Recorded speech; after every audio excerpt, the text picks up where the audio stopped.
About how long did it take for law enforcement to get there? I don't know. Do you remember kind of what happened when you left your classroom that day?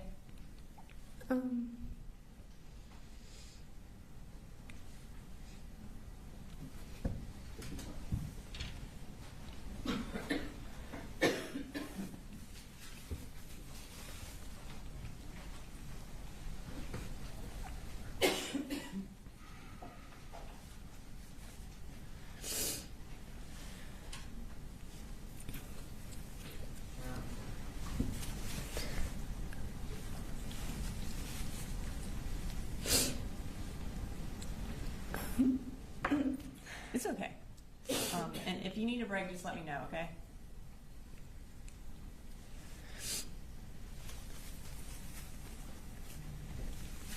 I was the first person out, so once the police officers came, I went out the classroom and I remember seeing Christian and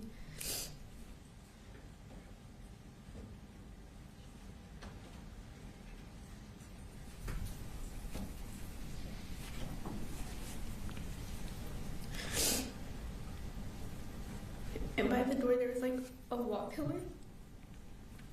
And I remember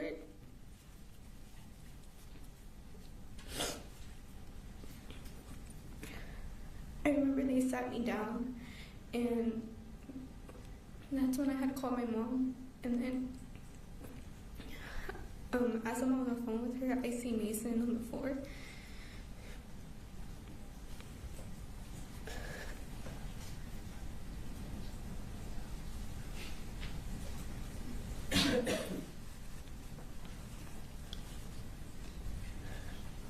Did they take you to the hospital? How did you get to the hospital? By an ambulance. And where were you shot? On my left shoulder. Okay. Do you remember about how long you stayed in the hospital? For about less than a week. And did you have to have surgery on your shoulder? Yes. Can you tell me about how long it took before you could kind of have normal activities with your shoulder again?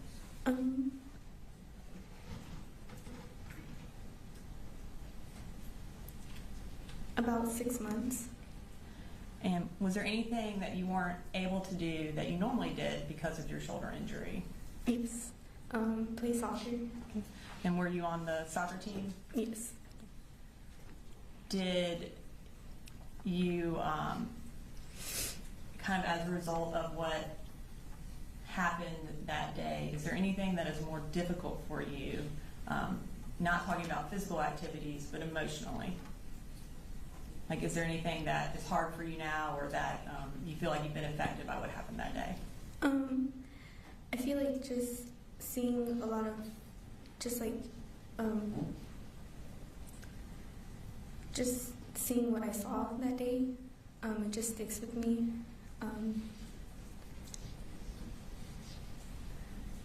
And not being able to trust certain people, or trust people. And have you been in counseling since this happened? Yes. Yeah, and are you still in counseling? Yes. I don't have any further questions, Melanie. Cross? No questions. All right. Thank you. You're free to go. State calls this week. May I manipulate the screen up here? May I manipulate the screen? I think because she had control of it, it kind of locked us out of changing things. Yes, sir.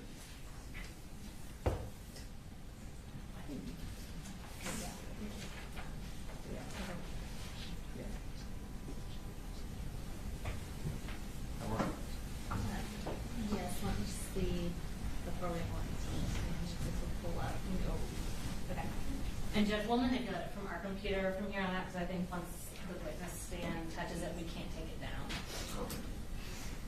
Okay. And the state calls Mary Martin.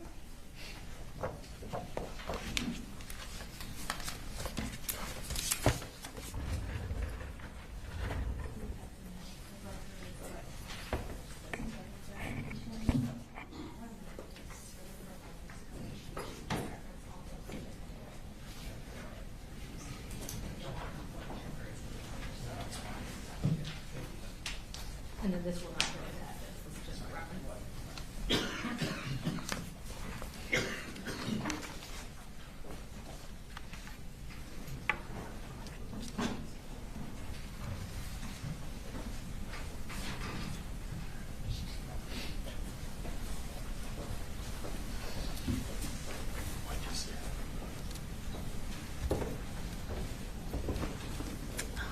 And Ms. Martin, if you'll go ahead and raise your right hand, do you swear or affirm any testimony you're about to give in the matter now pending before the court is the truth, the whole truth, and nothing but the truth, so help you God? Yes. All right, and if you can start just by introducing yourself, tell us your name and where you're employed. My name is Mary Grace Talby, and I'm employed at Children's Healthcare of Atlanta at Arthur Blank Hospital. Okay. And was your name previously Mary Martin? Have you since Yes. gotten married? Yes. All right. And what is your role there currently? Currently, I'm an assistant nurse manager in the Okay. operating room. And were you in a different position in September of 2024? Yes. And tell us what that was. In September of 2024, I was a circulating nurse in the operating room. Okay, what does a circulating nurse do? I assist with getting the operating room ready for procedures based on what the case is, equipment, supplies, meds. Gotcha. And can you tell us just very briefly your professional and educational background that led you to these positions? Yes. I started with a Bachelor's of Science in Nursing, and then I passed the National Licensing Exam for Registered Nurses and NCLEX, and then I completed a perioperative program that prepares nurses to work in the operating room. All right. And I'm going to turn your attention to the afternoon of September 4th of 2024. Were you working on that day? Yes. And what shift were you working? I was working 7 a.m. to 5 p.m. And on that date, did you participate in the care of Melanie Delira Castaneda? Yes. What was your role in her care? I was the circulating nurse in the operating room for her procedure.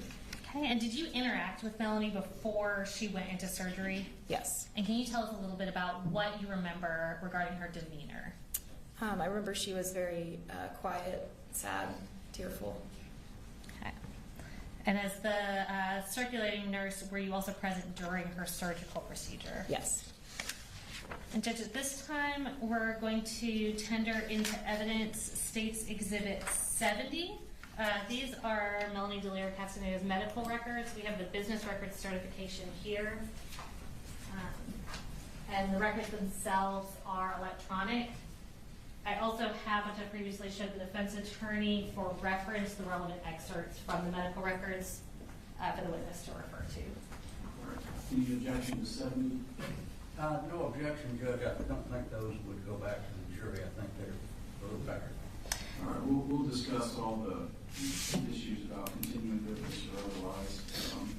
Yes. Prior to sending things out, but I'll make a note. Thank you. All right, so we can thank you, Judge. Starting with the first page on the relevant portions you have printed out for reference, can you start on our patient demographics and tell us this patient's name and date of birth? Yes. Melanie Delira Castaneda, and birth date is June 4th, 2009. And on that same page, will you tell us what her admission diagnosis was? Yes. A gunshot wound, arm. Okay. Now going over to the next page that you have, it's labeled page 5, can you tell us what her final diagnoses were? Yes. Other displaced fracture of upper end of left humerus, initial encounter broken fracture, puncture wound without foreign body of left shoulder, initial encounter, anxiety disorder, unspecified. All right, next I'm going to refer you to the next page, which is page 19. Can you tell us what time Melanie arrived that day? 1:30 p.m. And what was the acuity of the patient listed as? High risk. Once she was there, can you tell us what service she was being provided at that facility? Yes. Pediatric surgery. Okay. And on the same page under procedure, can you tell me what's described? Yes. Irrigation and debridement extremity with splint placement and wound vac placement. And I'm going to take you to the next page, which is labeled as page 285. And can you tell us what the surgeon's findings were that were documented there? Yes. Posterior entrance, anterior exit wound of left shoulder with significant damage to anterior deltoid musculature, fragmentation of the bone with significant peristeel stripping. All right, and I know you're not the surgeon yourself, but can you give us kind of just a basic concept of what this procedure was? Basic concept would be patient came in with a gunshot wound that came in through the back shoulder and exited through the front without any bullet fragments remaining. Okay. I'm next going to take you to the next page. It's labeled page 23. And did Melanie then have a subsequent surgical procedure 2 days later on September 6th? Yes. And was she still inpatient at that time? Yes. And can you read what's listed under procedure on the September 6th surgery? Yes. Irrigation and debridement, left humerus with closure, irrigation and debridement, incision and drainage of skin, subcutaneous tissue, muscle, and bone for open fracture, open reduction, application of a coaptation splint, complex wound closure after ellipsing out of the necrotic tissue. Total wound length was 6 centimeters. Open reduction, internal fixation, extremity upper. Okay. And very basically put, was this essentially a follow-up procedure to the September 4th procedure? Yes. Okay. Turning to page 261, when was Melanie discharged? September 7th, 2024. Okay. And lastly, I'm going to take you over to page 275. Prior to her discharge, did she have a psychology consultation? Yes. And on the very last page of your reference material, tell us about what Melanie reported regarding her anxiety. When asked about whether patient was feeling more anxious since incident, patient stated, "I have anxiety, but it is worse since I got hurt." Okay. No further questions from the state. The defense may have some questions for you. Ross? No, Your Honor. All right. Thank you, ma'am. You're ready to go. Thank you.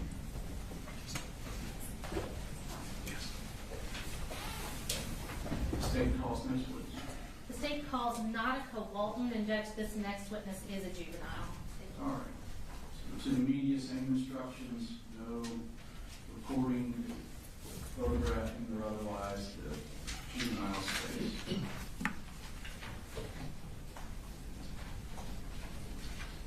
I guess more accurately put, was a juvenile at the time.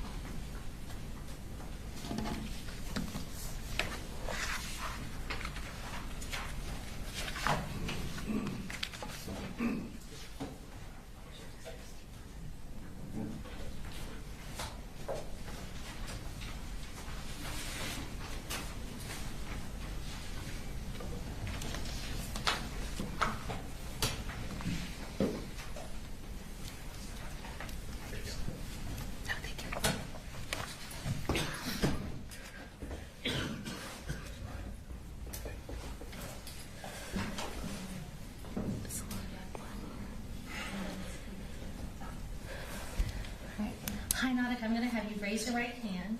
Do you swear to tell the truth, the whole truth, and nothing but the truth, so help you God? I do. All right. I'm going to start by having you introduce yourself, and by that I mean just tell us your name, and if you'll spell your first name, you can put your hand down. My name is Nautica Watson, Nautica. All right. And Nautica, how old are you? 18, Tell us when you turned 18. January 31st. All right. Well, happy late birthday. Thank you. And what school do you go to? Apalachee. All right. Nautica, what grade are you in right now? I'm in 10th. Okay. So were you in 9th grade during the 2024-2025 school year? Yes. And did you also go to Apalachee for that school year? Yes. And were you at school on September 4th of 2024? Yes. Who did you have for second period? Miss Ryan. Okay. And now we're going to pull up your seating chart from your class, and we just want you to confirm that where we have you on the seating chart is where you were sitting that day. Do you see your name on there? Yes. Okay. And is that where you were sitting on September 4th of 2024? Yes. All right. So Nautica, I want you to tell me about when you first realized something was wrong that day. Like from second period? Yes, ma'am. When I had like entered the classroom and we were like sitting down for a couple of minutes, when I heard like a loud bang, that's when I noticed something was wrong. Okay. And tell us what you remember seeing and hearing after that first bang. When the first bang went off, I remember my teacher falling to the floor And then Taylor in front of me, I remember seeing her fall down before I turned around and saw there was somebody at the door with a weapon. And then everybody else fell down to the floor and kind of ran closer to Miss Ryan and gathered against the wall. Okay. How long did it feel like there was shooting going on in the classroom to you? I don't really know. It felt like it was kind of fast, but at the same point, I felt like we were in there for a long time. Okay. And after it stopped, what do you remember? I remember Miss Ryan pulling me, Natalie, and Melanie to the side of the room and checking us to see if we're okay. And I remember Mr. Edwards and and Mr. Edwards and Tyler going to the door to barricade it. Mm-hmm. I remember Melody, she had blood all on her arm. I remember her blood was getting on the side of me because I was kind of laying on the side of her.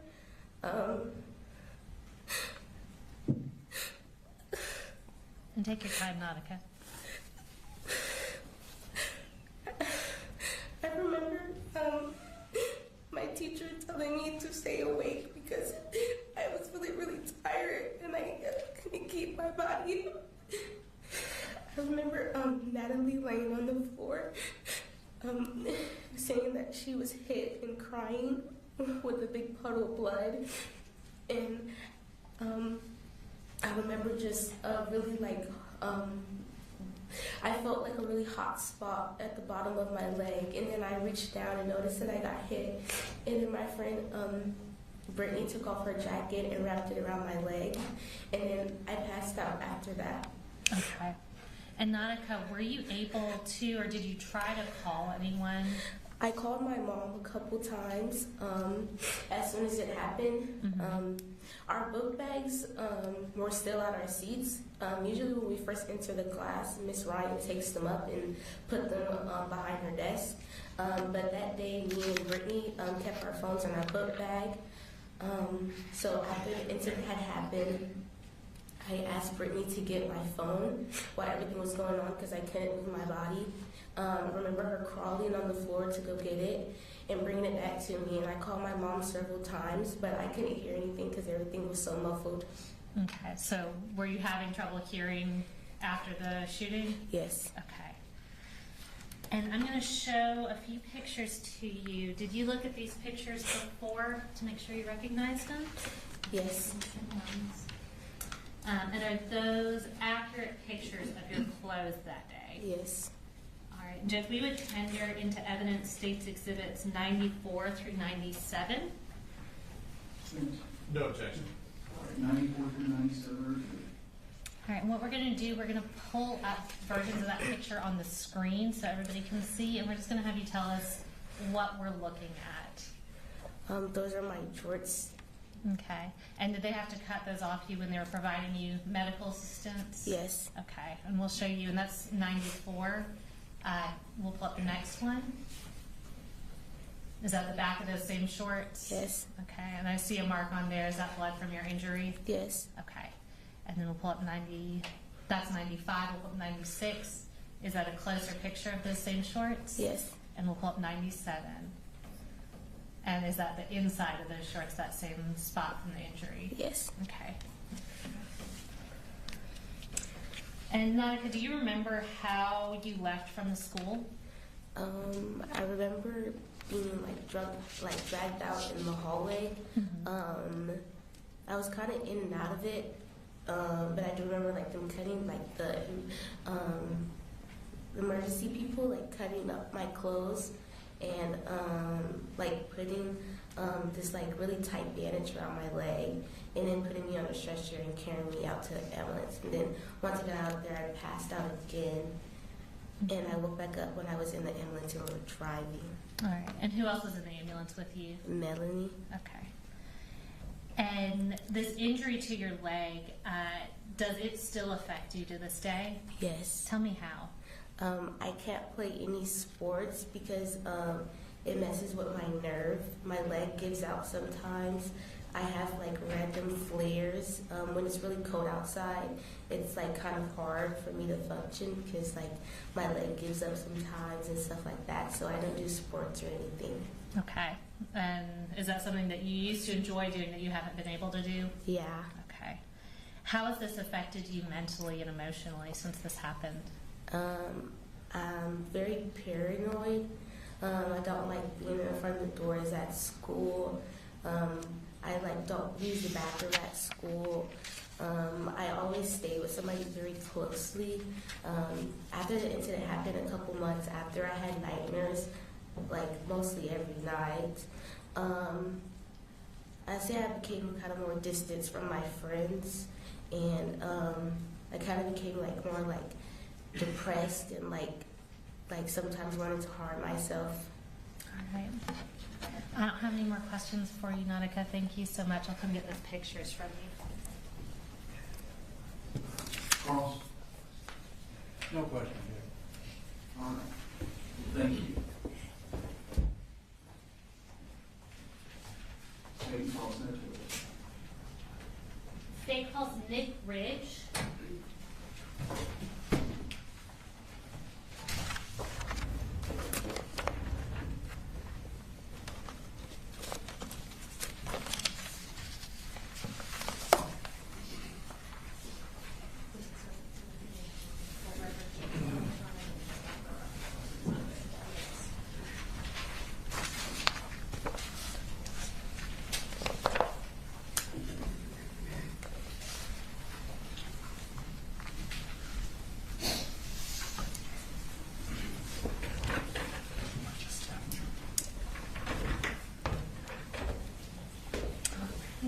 Good morning. I'm going to go ahead and have you raise your right hand. Do you swear or affirm any testimony you're about to give in the matter now pending before the court is the truth, the whole truth, and nothing but the truth, so help you God? I swear.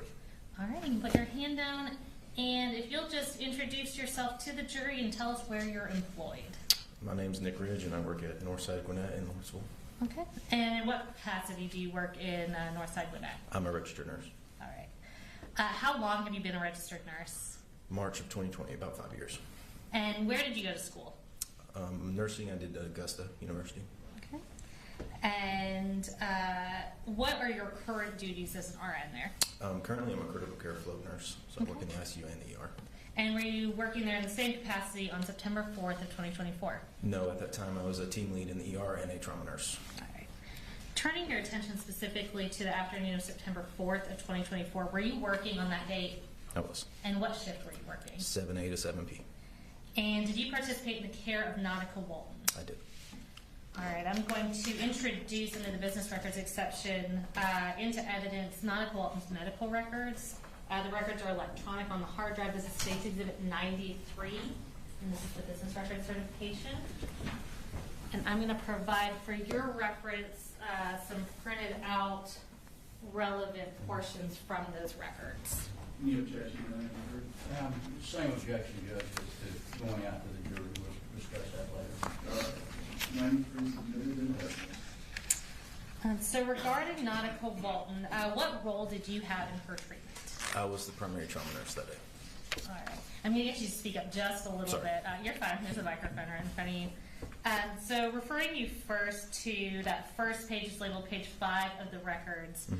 Can you give us her full name and her age as of September 4th of 2024? Nautica Walton, 16-year-old. And what time did she arrive that day? 11:17 a.m. Now, going over to page 6 of those records, can you tell us what the reason was for her hospital visit? A leg gunshot wound. Okay. Now, I'm going to have you turn to the next page. It should be labeled page 14 of those records. Can you read what was documented under history of present illness? Sure. Trauma Jasper 14 is a 16-year-old female patient assigned to room trauma 1 who presents to the ED with a gunshot wound to her left thigh. Per EMS, the patient was shot with an assault rifle but an unknown caliber. EMS states that the patient was ANO 4 on scene and bleeding was controlled. EMS reports her most recent blood pressure was 92/56. The patient currently rates her pain at 10 out of 10. Okay. And what's A and O by for? Alert and oriented. Okay. On the next page, page 15, can you tell us what was documented under lower extremity? Yeah. Penetrating injury to the posterior mid-thigh, no active bleeding, abrasion to the left proximal buttock and left upper thigh. Full range of motion, pulses and sensation are normal. Okay. And did Nautica also get an x-ray? Yes, x-ray showed, preliminary interpretation was done by Dr. James Smith. It showed no fractures or dislocations, no soft tissue abnormality, no bony abnormality, metal or metallic bullet fragments present. Okay, so are those metallic bullet fragments something that would show up on an x-ray? Yes. Okay. Going over to page 62, I believe that's the last page of that packet you have. Can you tell us what her spiritual care assessment narrative described about Nautica while she was at Northside Gwinnett? Sure. Nautica was shocked by her traumatic situation. She was joined by her foster mother and caseworker as well as foster siblings, ones that were in the same school. Nautica could not speak of what happened as she seemed to still be in shock. I made sure to turn the lights down, speak softly, and walked her through a meditation. We used breathing exercises and I held her hand. Later, I spoke with the next of kin to make sure that you use low lights and speak softly. I also mentioned the shock state to the BH team.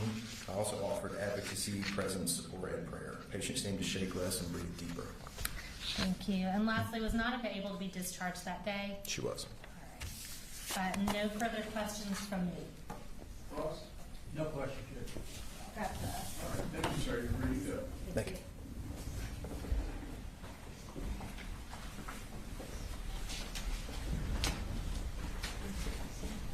State Paul Smith, please. State calls Taylor Jones.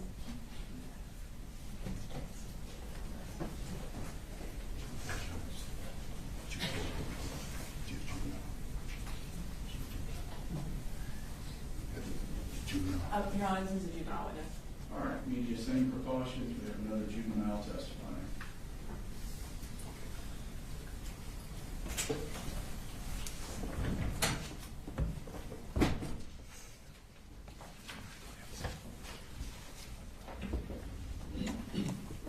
All right, Taylor, I'm going to ask you to raise your right hand. Do you swear to tell the truth, the whole truth, and nothing but the truth, so help you God? Yes. Can you introduce yourself to the jury? And by that, I just need to tell us your name. Taylor Jones, And how old are you, Taylor? 16, And when did you turn 16? October 14th, Of 2025? And what school do you go to? Apalachee High School. Were you at Apalachee High School during the 2024 and 2025 school year? Yes. And what grade were you in? 9th.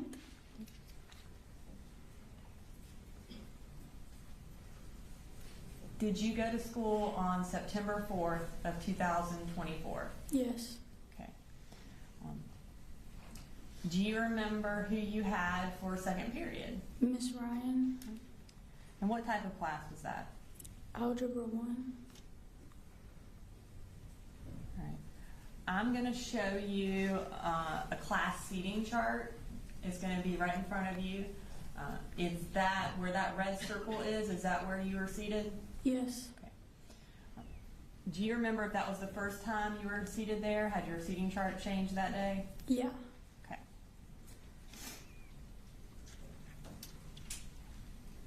On that day, while you were in class, do you remember kind of what drew your attention to something being wrong?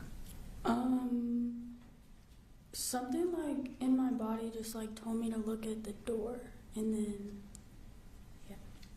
So something told you to look at the door. What happened when you looked at the door? There was a kid standing there with a gun. Did you know who that was? No, Had you ever seen him before? no. What do you remember about what he did? He like stood there and then he started shooting at us. What did you do when the shooting started? We all jumped to the floor. Do you remember when you realized that you had been shot? Yeah. And tell us about that. After I got shot, I turned to my friend Landon and I asked him to hold my hand because I was scared. And did he hold your hand? Yeah. Where were you when you asked him to hold your hand? I was in the classroom floor. What do you remember about being on the floor? Did you stay conscious or did you pass out at some point? I passed out at some point. What was going through your head when this happened? I don't remember. Do you remember being afraid? Yeah.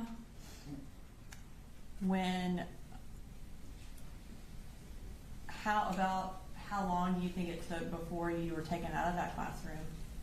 I don't know. Did you stay kind of unconscious until they took you out? Yeah. Do you remember where you went after they took you out of the classroom? They put me in a helicopter and I flew to Grady. Where were you shot? In my leg.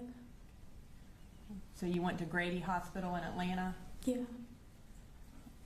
Do you remember how long you had to stay at Grady Hospital?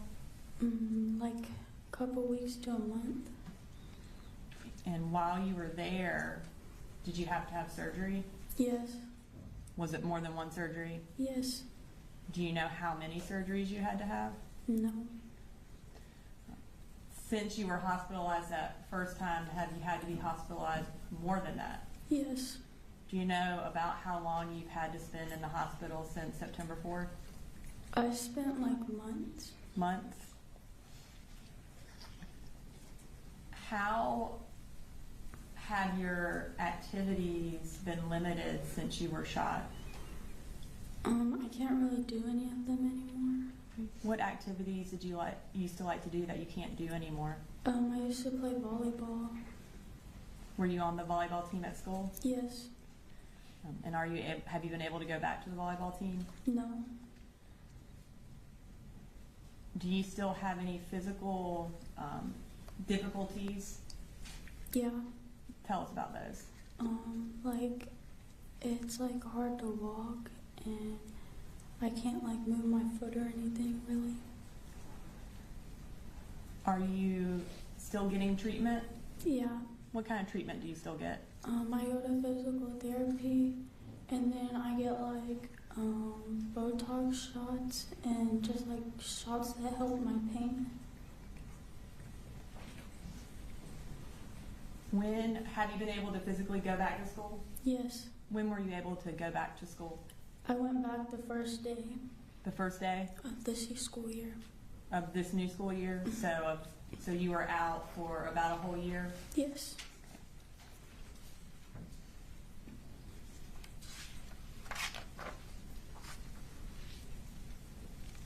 In addition to having to go to physical therapy, do you also go to counseling? Yes. So beyond the physical injuries you've described and your physical limitations, can you tell us about how else this has affected you? I don't know. Okay. And that's okay. Are you nervous today? Yeah.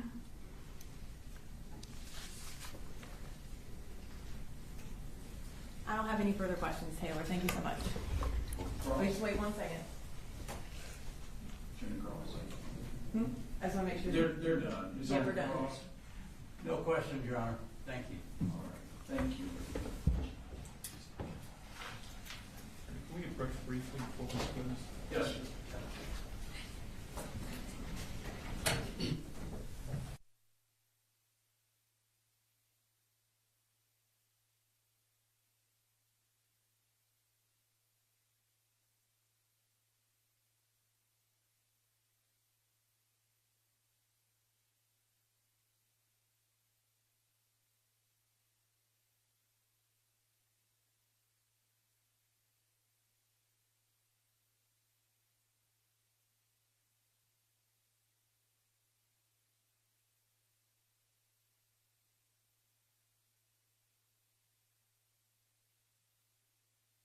Griffith to the stand. And Your Honor, she is also juvenile for the purposes of your order. Thank you. All right, same instructions to the media. You are not to photograph, record, or transmit anything regarding the child's case.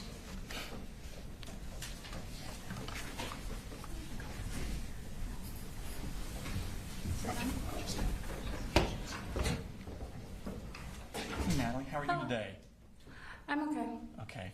So the microphone in front of you, that's so the lady here can hear you, and that's so these people here can hear you. So if you could speak into the microphone whenever we talk, okay? If you could first raise your right hand. Okay. You swear the testimony you give in this matter will be the truth, the whole truth, and nothing but the truth, so help you God. Yes. Okay, thank you. Could you please introduce yourself? My name is Natalie Griffith. Okay, and Natalie, how old are you? I am 16 years old. Okay. Where do you go to school? I go to school at Apalachee High School. Okay. I want to take your attention back to last year, 2024. What grade were you in? I was a freshman. Okay. And for second period that year, who did you have for second period? I had Miss Ryan, my algebra teacher. Okay. And so it was algebra? Yeah. Okay. We're going to put up a seating chart. I want to take your attention to September 4th. Did y'all have new seats that day? Yes. Okay. And there's a circle on that seating chart. Is that where you were sitting on Yes. that day? Yes. Okay. And what were y'all doing that morning in that class? Do you remember? I can remember what happened right before. You don't remember? I can, Okay. to the best of my abilities. I'm pretty sure Miss Ryan was teaching us some stuff, and we were about to group off into groups so that we could practice the content on our own and with each other. And then she was most likely going to then have us come back together to, check our work and stuff. Okay. And as she was giving the instructions, we heard a bang Where did you hear the bang coming from? outside, Okay. outside the door, like around. Okay. What did you do when you heard that bang? I was crocheting. I stood up. I'm sorry, you were what? Crocheting. Crocheting? Yeah, I Okay. do it to give my hands something to do. Okay. I stood up. You stood up? Yeah, Did you look towards the door? I think I did. Did you see anybody at the door? No, it happened really fast. I didn't really process what was happening. Okay. What happened?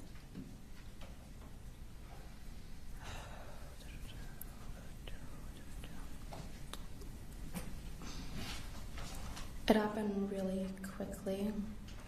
I'm pretty sure there were gunshots, but the thing is, my brain didn't process any of the sounds that were coming into my ears. Next, what's called my hand all of a sudden felt weird, and I heard a ringing in my ear, and I looked down, and there was blood and seemingly a hole in my Okay. wrist. I wanna- And around right up here, it was hurting. You And I said that you're speaking softly, so I'm just going to repeat it a Sorry. little bit. You said you felt a tingling in your arm, or It was painful, but it felt weird. okay. And It which arm was was- this? Hmm? Which arm was My it? left. Okay. That's the first thing you remember was the pain in your arm, that weird feeling. Yes, it was painful, but it was also like an absence of feeling, Mm-hmm. like something almost frozen off, but not cold. Okay. And what happened after that? Afterwards, I started to scream. I was screaming that I got shot. I got shot. I was yelling that I was When gotten did you shot. first know that you got shot? When I looked down at my wrist and I saw it, What did you see? it was very blurry because it was very quick. Mm-hmm. I think I was subconsciously trying to not. Once I registered that it was blood and what exactly it was, my brain kind of blocked it out. Okay. And I knew what it was. It was a hole. There was a hole. Where in Right. your arm was the hole? Okay. So kind of the wrist and towards your elbow? Yes, and then I didn't know this at the time, but I had also had another one up on around my shoulder. Mm-hmm. So you were shot more than once? Yes, seemingly twice. Twice? Yes. Okay. So you've now noticed you've been shot, and I think you said you were screaming? Yes. What were you screaming? I got shot. I'm a kid and I got shot. Okay. And what happened at that point? It was very quick. I think I fell over, or Miss Ryan was telling us to get down. Mm-hmm. I can't remember anything that anyone really said. I might have blacked out for a moment, but I was, at some point, I was on the floor and I was laying down. Okay. Where about in the room were you on the floor laying down? On the side of the wall. Okay. Was anyone with you? Yes. Who was with you? Miss Ryan. Okay. And what was she doing? She was holding my hand. I'm pretty sure she made a tourniquet. I wasn't really looking because I was trying to not see it. Mm-hmm. I think she was making a tourniquet, or she was covering my hand so that I wouldn't see it. Could you repeat the question? That's fine. So you're laying there by the wall, and Miss Ryan's with you. Yeah. Do you move away from that wall before anyone, like medical people, get there? No, I couldn't get up. Okay. Did you see I blacked anything out else for a that bit. was happening around the room while you laid there? Yes, but also no.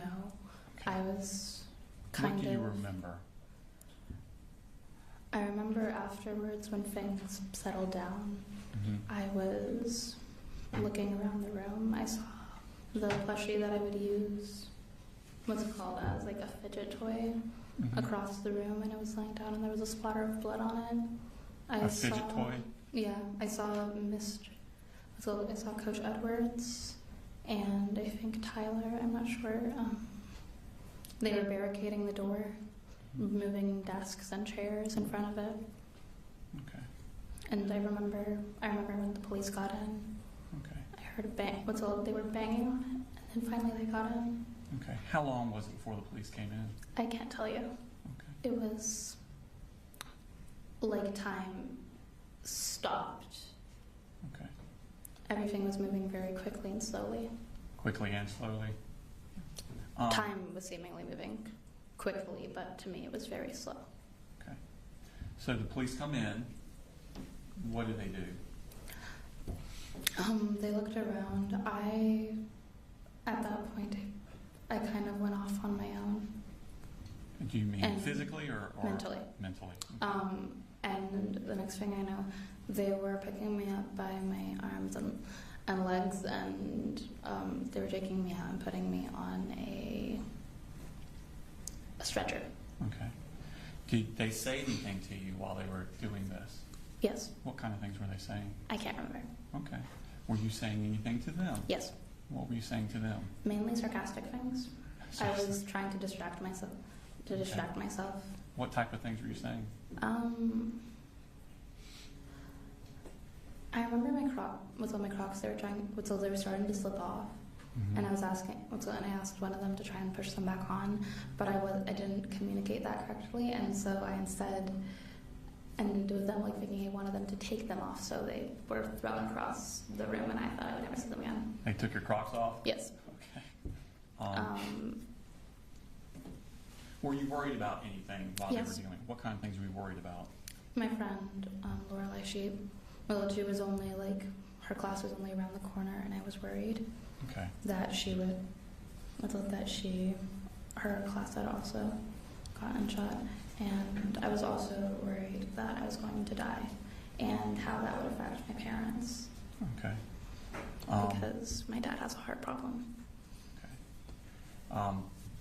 Did they put any sort of what did they do to treat you there at the school? They put a tourniquet on me. I know they gave me pain medicine. They talked to me. The paramedic that was with me, they talked to me, and it helped me. It helped distract me. Okay. How did you leave the school?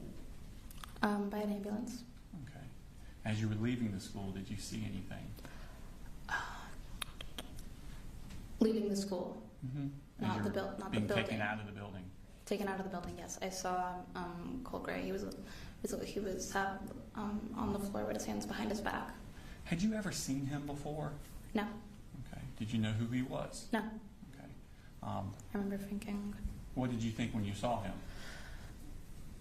I saw red. I was very mad. I hadn't even processed it as a kid. When I thought about who would do this, I was thinking maybe an angry parent, some kind of alumni that had a bad experience at the high school, terrorist attacks, anything. I did not think another student that had no reason to be in my school with a gun. Did you would have say done it. anything to him when you passed him? Yes.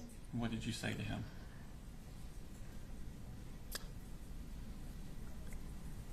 Am I allowed to say that? And Yes, ma'am. You fucking asshole, I swear. I'm pretty sure I said I swear I'm gonna fucking kill you. I said a lot of curse words and I was very angry, especially at the time, because I thought that they were going to have to amputate my You were my upset. hand. Okay. Yeah. So they take you outside. And I Is the remember ambulance- yelling at him that we were kids. Okay. Because we were kids. When they take you outside, was the ambulance close to the building? Yes. Okay. And they put you in the ambulance. Was anyone else in the ambulance? For a bit, yeah, because they moved me to a different ambulance, yes. Okay. Who was in the ambulance with you? Taylor. Okay. Taylor Jones? Yes. Okay. At some point, where does the ambulance take you? Tell me about your trip in the ambulance. The first one I was in for a bit, they did leave me alone. Mm-hmm. I'm pretty sure to help take care of Taylor and the others. Okay. I remember they asked me who the girl who was in the ambulance with me was, Mm-hmm. and the only description they gave me was that she was blonde, and so I thought she was another one of our classmates, So you Jalen. Jalen? Mm-hmm. So Yeah. you gave the wrong name? Huh? Yes, I did give the wrong name. And so at the end, I remember I was kind of fidgeting with my own brain. Okay. How long I did it was- take you to get to the hospital? I'm not really sure. It felt like forever. And what hospital did you go to? Do you know? Northeast Georgia and Gainesville. I'm sorry. That's fine. What happened? Do you remember being at the hospital? What happened Yes. when you arrived? At first, when I got there, they took me out of the ambulance with the stretcher that was with my head like going outwards, so it was my head first. They took me to an ER, and I remember they were assessing me. There was there was a chaplain there, and she said how she was a chaplain and how she was pretty much there to act as like my semi-guardian while my parents were there. Had your parents arrived yet? Do you know? No, I'm not sure. My parents had been informed yet. I don't really know, but they weren't there, at least while I was conscious. Okay. Did you have any surgeries? Yes, Okay. And how long were you in the hospital after the surgery? about a week. About a week. And do you know what types of surgery you had? I don't know the exact names of them, but I do know what happened, and I semi know what happened with them. And Okay. then, Did the doctors kind of explain to you what they were doing? yes, What did they explain to you? on September 4th, they didn't explain what they were going to do or what they were doing. I didn't meet the doctor that operated on me until afterwards. Okay. And what did he tell you he had done?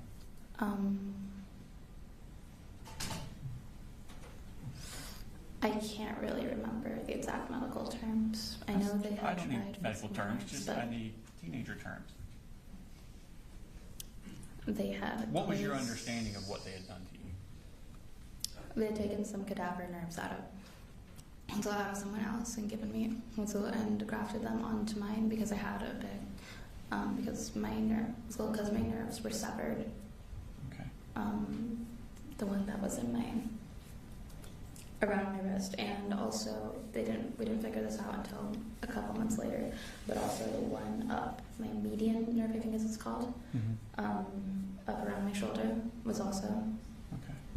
You said you were in they the closed hospital. it and they fixed it. You said you were in the hospital for a week after that surgery. Did you have other surgeries during that week? No. Okay.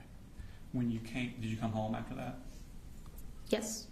When you were home, was there any issues with your arm? How did your arm feel? How were you able to use your arm? I couldn't, and I didn't feel it. Okay. Were you in a cast? No, because they had to. I had gauze and stuff, and it had to be changed out every day. So I wasn't ever in a cast. I was in a brace/splint, Okay. and they'd have to unwrap it daily, so that way. Were you able to use your hand? No. Okay. It was after the surgery. I had to look at my arm just to know that it was attached to my body. I was about to ask, could you feel your arm? No. What's it called? It wasn't for a bit, I had trouble because I couldn't even like let it hang down. I had to like carry it. And I would have trouble doing that for a bit. At some point I got used to it because it felt like a dead limb. Okay. Were you able to go back to school during this time? Right after you got out of the hospital? No, and the schools weren't open yet. Okay. Did you ever have to go back for a follow-up surgery? Yes. How long after you came home from the first one did you go back to the follow-up? My second surgery was on September 2nd, 2025. So a year later? Yes. Oh, okay. They wanted me to heal as much as I could by myself before they went in, and they did anything else because if I could heal by myself, they didn't want to put me through the... Okay. Well, then let's go back a little bit then. During that year, did it start getting better, your use of the arm and the feeling in your arm? Yes. Okay. Tell me about that. Tell me about that. So for, I want to say maybe 2 or 3 months, I couldn't really do anything with my hand. I had to have to use my mouth as like a second hand. You used your mouth as a second hand? Okay. Yeah. I can't tell you exactly how many months from the shooting had been till I was able to move my... I could semi-move my fingers afterwards, but it didn't feel like it. Like my brain was sending signals to my hand, and they were receiving them, but I couldn't really tell. It felt like they weren't moving. Okay. And it wasn't until I look at it and see that it was moving that I knew, like, oh, that is working. Were you doing physical therapy at this time? Yes. What kind of things were you doing for physical therapy? It was a lot of stretches in the beginning. I couldn't physically move my hand. I couldn't move my wrist until maybe 6 months, maybe. I'm not sure. That's probably not the right time span. I couldn't move my wrist at all by myself. By myself, moving it up or down. Okay. And so at some point you went and had this second surgery in September of 2025. Yes. What were they telling you they were going to do?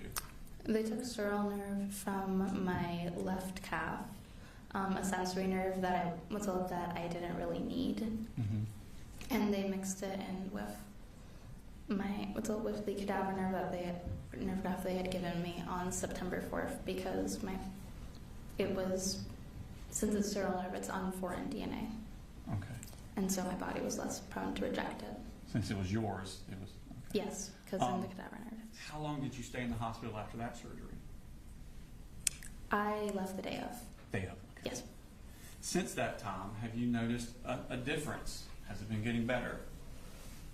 Yes and no. Okay, well tell me about the yes first. I'm using my hand more. Even if you see now, I'm actually fidgeting with my hand. Okay. Before, it would just kind of sit off to the side, or I'd sit it in my lap and only use my right hand. Okay. I'm able to use it more now. Can you feel better? But also, Can you feel your fingers better than you did before the surgery? I want to say yes. It hasn't been long enough really to see any effects. The main thing that I noticed after the surgery was now it's now fully healed, because after the surgery it was a lot of waiting, just for it to close up and me to get back to what I was doing before I had it. Okay. And then I want to say I use my hand more now. Okay. And you also said no, it's not better in some ways. What was that? Just that I can't see, like how their faces change a lot over time, but you don't really notice that change in your face, but everyone else will. Okay. Just because I'm living with it every single day, I don't really notice because it's gradual and small over time. Today, are there limitations of what you can do with that? Yes. hand? And what are those limitations? I can't text. I can't move my thumb outwards, which you use a lot. Opposable thumbs are important. Yeah, I don't have an opposable thumb. My thumb can go like that. I don't have complete independent finger function. If you see, I can't move my fingers. So you can't move one at a time? Yeah, they Okay. can't. They can move together, but Okay. which makes doing a lot of fine motor tasks extremely hard. I can't tie my shoes. How Stuff about like that. pain? Is there any pain today? Today, no. It was after the shooting. I have a lot of pain, and it's slowly quieted over time. When I do have it, it's not constant and consistent. It's like sharp and like sporadic. Like, trying to think of an analogy, but I can't find one. Okay.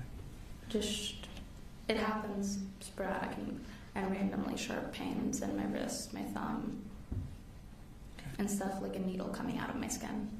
Okay. So Natalie, we talked a lot about your physical limitations and healing.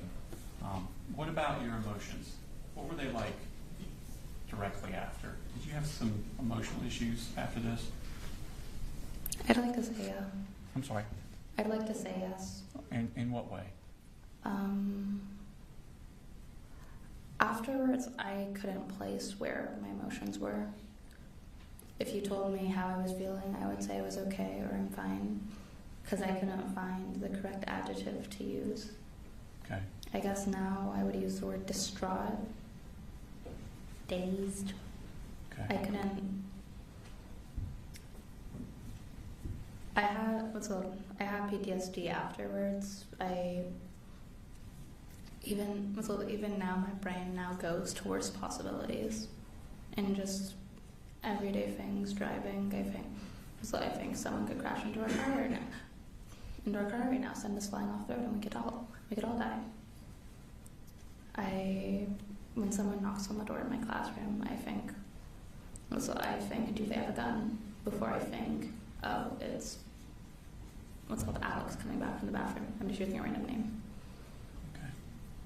We talked about you doing physical therapy for your physical limitations. Are you doing counseling for your emotional issues? Yes, Okay. And how's that going? it's going good. I haven't had any in about 2 months, but that's just personal stuff with scheduling. But I'm going to be back in counseling soon. Okay. And I was in therapy before the shooting as well. Okay. So Natalie, I don't have any more questions for you, but the defense may have some. Thank you very much. Cross. No question, John. Thank you. Thank you. You're good to go.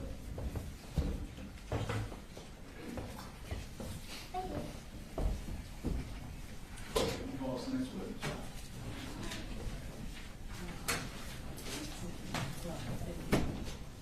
The state calls Taylor Lawrence.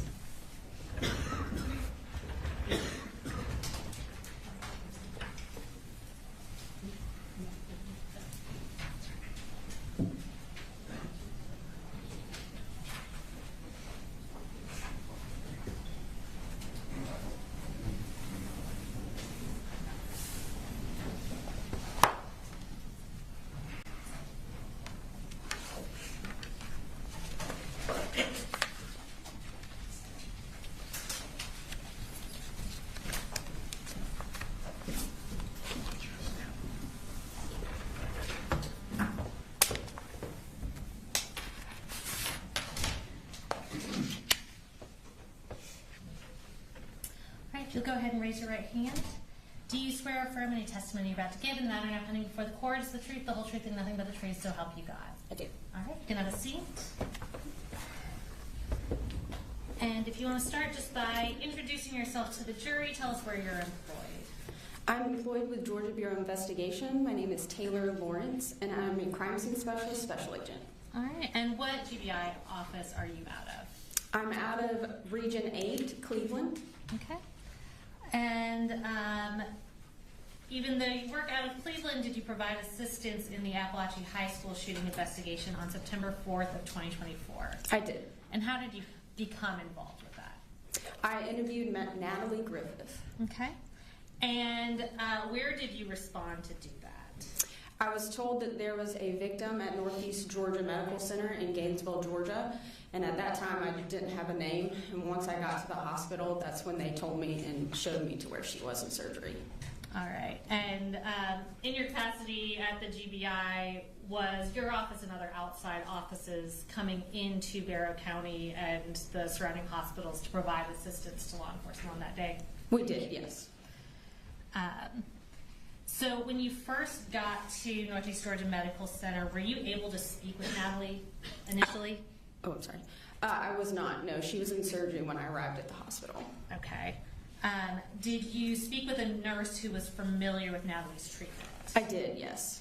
And did that nurse also provide Natalie's clothing to you? She did. Okay. And what did you do with the clothing once you received that from the hospital employee? When I found the clothing, it was in a plastic bag that the nurses had put all her clothing in. And at that time, I went through the bag to see what clothing was in there and what items were in there. I then photographed a couple of them just to get an idea of what was in the bag. Okay. And was the clothing subsequently put into evidence? It was, yes. Okay. Even though Natalie was in surgery when you first arrived, were you later able to speak with her that day? I was, yes. And tell us about what her demeanor was like on September 4th. The interview on September 4th, she was very mad. She was very ready to go, kind of upbeat. She had a good attitude about healing, but she was mainly mad. She couldn't recall everything that happened, mainly because her back was to the door, but I just remember her being very upset. Okay. And on that day, did you also have an opportunity to photograph some of her, not the primary wound that was performed surgery on, but some of her other visible injuries? I was, yes. Okay. And before we go into the pictures that you took, did you speak with Natalie a second time on a subsequent day? I did, on Friday. Okay. So that'd be 2 days, I guess, after the shooting? Correct. And tell us about her demeanor that day when you saw her that second time. During the second interview, she was much more soft-spoken. I had to kind of ask her more in-depth questions to get her to talk about it. She seemed more traumatized, like it had set in what had actually happened to her. And her and I actually had a cry spell together as well. So. Okay. So it was an emotional time for everybody involved. Okay. Yes. I'm going to show you what's been marked as States Exhibits 80 through 92. And if you'll just flip through those and tell us if you're familiar with those photographs.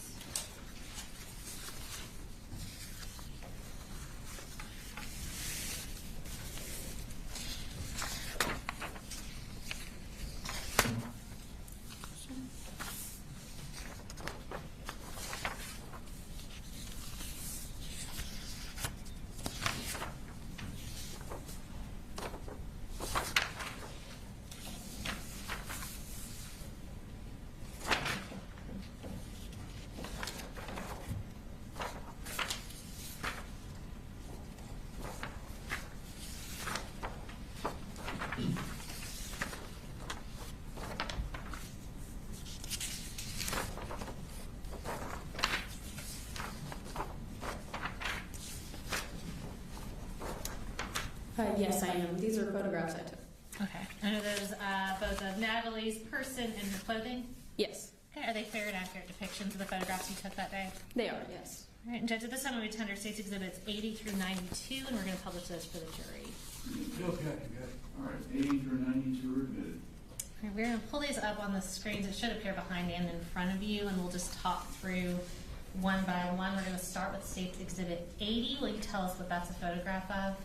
This is a photograph of the injuries to her right hand. Okay, and by her, you mean Natalie Griffith? Yes, sorry. Okay, you're fine.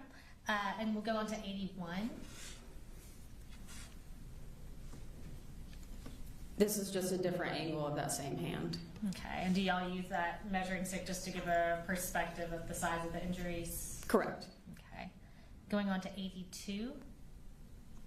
This is a photograph of Natalie Griffith's chin. Okay, and these are injuries sustained during the shooting? Correct. Okay. And 83. This is just a different angle of that same injury. Okay. 84.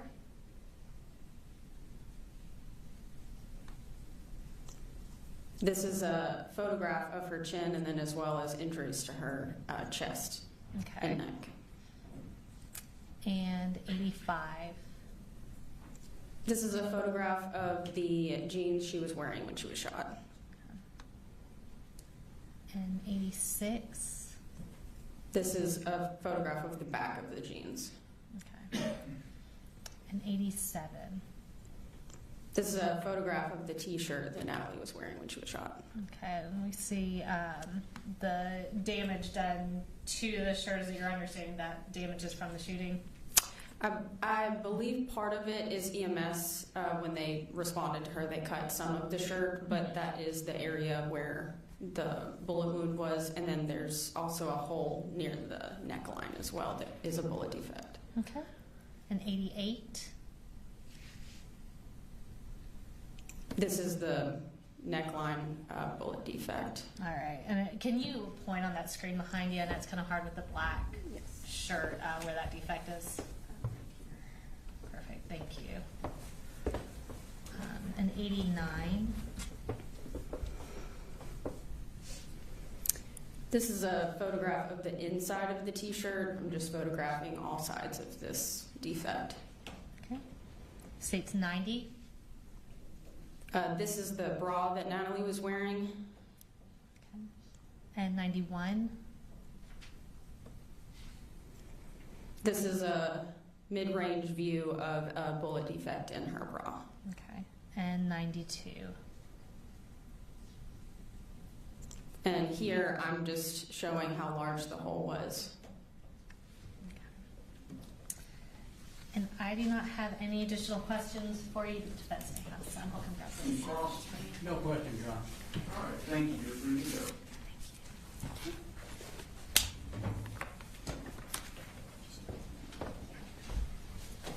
It's about 10:30. Why don't we go ahead and make a 10, 15-minute restroom break. Discuss the case. Do your research. We'll recess for 10 to 15 minutes.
our next witness is a medical witness for Natalie Griffith, and there are some pictures we are showing for him that are graphic.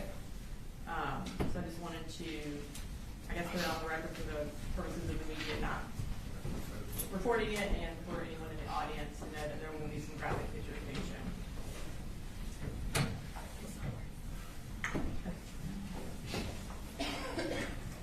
Are these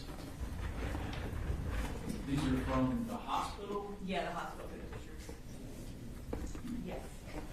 Just trying to remember. I'm a little concerned about the photographs of the minor even being shown. So, As in, they're prohibited from showing photographs of a minor? well, I'm just And when you concerned said, that you mean the state from admitting them into evidence? or- I don't mind the jury seeing them, obviously, but to report those, to for them to film those photographs of a minor and show them on the news, I think would be inappropriate. I think it still is, and I mean, I can always just, I guess, have the medical records go around with the jury, but is there a way to blank that screen out and just have those screens show? I thought there was, but apparently there's not.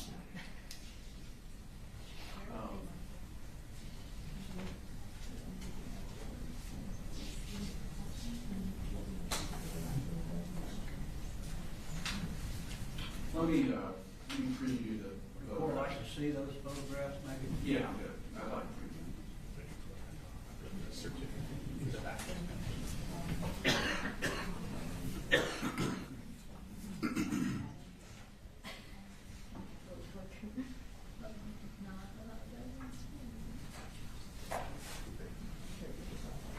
Yes, my problem is we're very cautious about showing their faces, but there's no problem with showing their injuries. Doesn't seem to be consistent. I do think it would be consistent with crime scene photos, but I don't know. I don't think the news would want to show them because they are very gruesome. But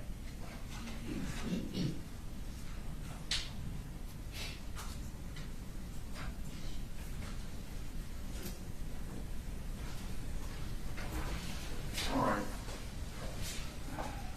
Yeah, I don't know that they were discussed directly on point at our Friday motions.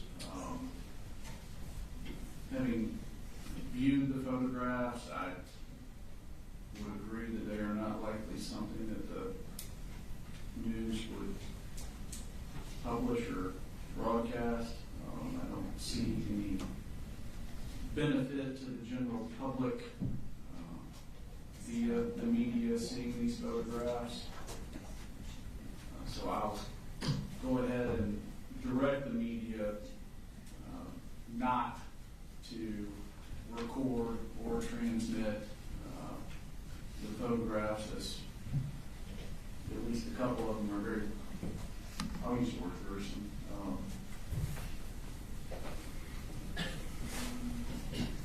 All right. Thank you, Judge. Yes, sir. Are we otherwise ready for the jury if they're ready? yes, Your Honor. Can we have 2 minutes? Yes.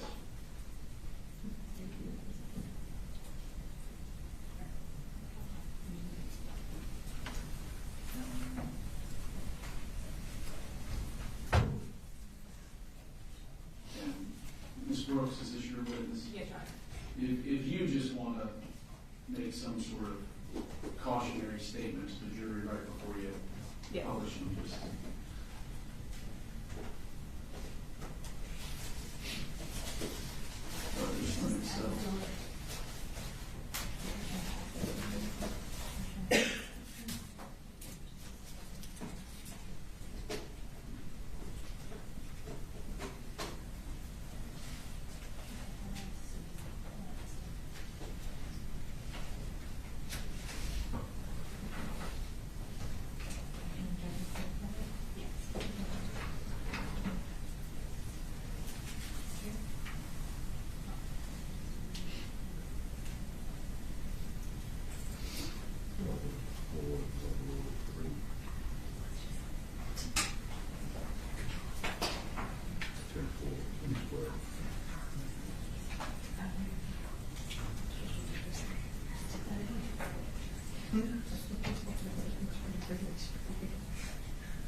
There's more.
Yes, sir.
Young, Steve.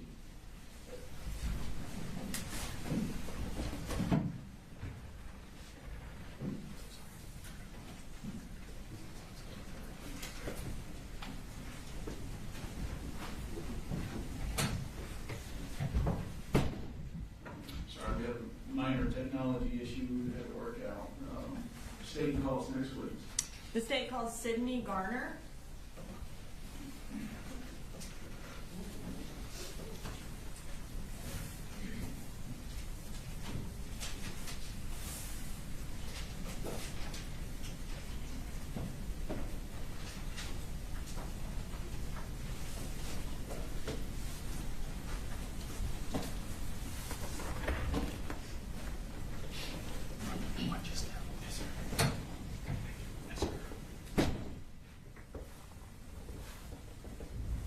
All right, Mr. Garner, can you go ahead and raise your right hand? Yes, ma'am. Do you swear to tell the truth, the whole truth, and nothing but the truth, so help you God? Yes, ma'am.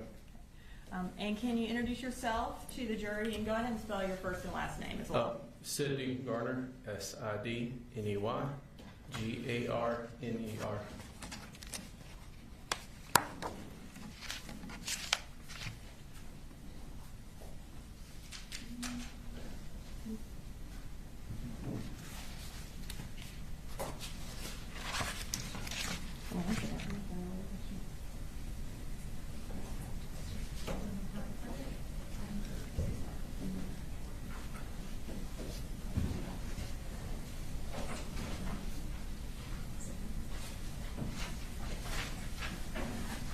Sorry, I just somehow inadvertently thrown away your questions. All right, so tell us what you do.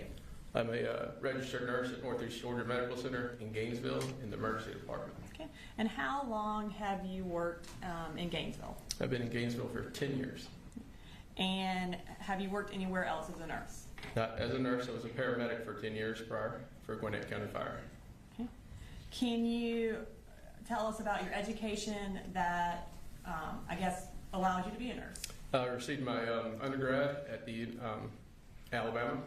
That was my BSN. Then I got a master's at the University of Alabama at Birmingham. Okay, and they still let you work in Georgia? Yes.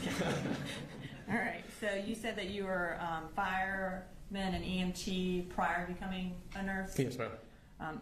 In that profession, did you have the occasion to come across emergencies, gunshot wounds, that sort of thing? Yes, ma'am. Okay. About how many of those types of incidents where there was a crime committed or someone had been shot did you come across? Countless. I couldn't put a number on it. Yes, ma'am. Now, you indicated that you work at Northeast Georgia in Gainesville, and you indicated that you are an emergency room nurse. Can you tell us what that means? Like, what do you do?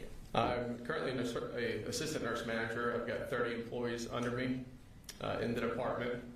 I'm also one of 18 shock trauma nurses in the department that has specialized in trauma and shock patients. And tell me how that differs from being a regular ER nurse when you're dealing with shock trauma patients. Specialty training, extra meetings every month as well. Okay. And is there a shock trauma nurse on every shift? Yes, ma'am. Okay. I'm going to turn your attention to the afternoon of September 4th of 2024. Were you working on that date? Yes, ma'am. And what shift were you working? I worked 11 a.m. to 11 p.m. And what was your role on that shift? My role on that shift was team lead that day. I was over what we call the A area, or our trauma area in the department. And as team lead, what is your job? My job was to oversee the nurses, 4 nurses in that zone, to oversee 10 patients in that area as well. So was there a separate shock trauma nurse on duty? Yes, ma'am. Okay. Did you participate in the care of Natalie Griffith that day? Yes, ma'am. And how did you end up participating in her care? I was the lead charter in the room when she arrived. Okay. And did you sort of take over the role of shock trauma nurse as well? Yes, ma'am. The shock trauma nurse that day was a newer nurse, and the charge nurse had asked me to take on that position due to the news of a potential shooting in the area. And was that kind of based on your previous experience as an EMT and firefighter that you could Yes, handle ma'am. this type of situation? Yes, ma'am. What do you remember about Natalie's demeanor that day? I remember her coming when she came in. She was calm, especially for a 15-year-old. And was she asking for anyone or doing anything? She asked for her mother multiple times. At this time, I'm going to go ahead and introduce into evidence State's Exhibit 79, which are Natalie Griffith's medical records. And we're introducing them under the business records exception. Okay. All right, 79 is admitted. Thank you, Your Honor. And I'm just going to hand these to you in case you need them when you're answering ma'am. questions.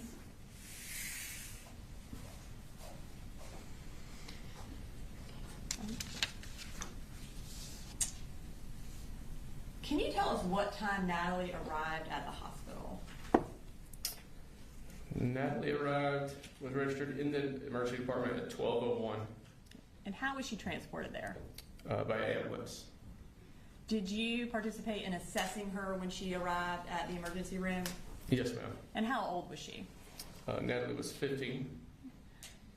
Can you describe what her injuries were? Yes, ma'am.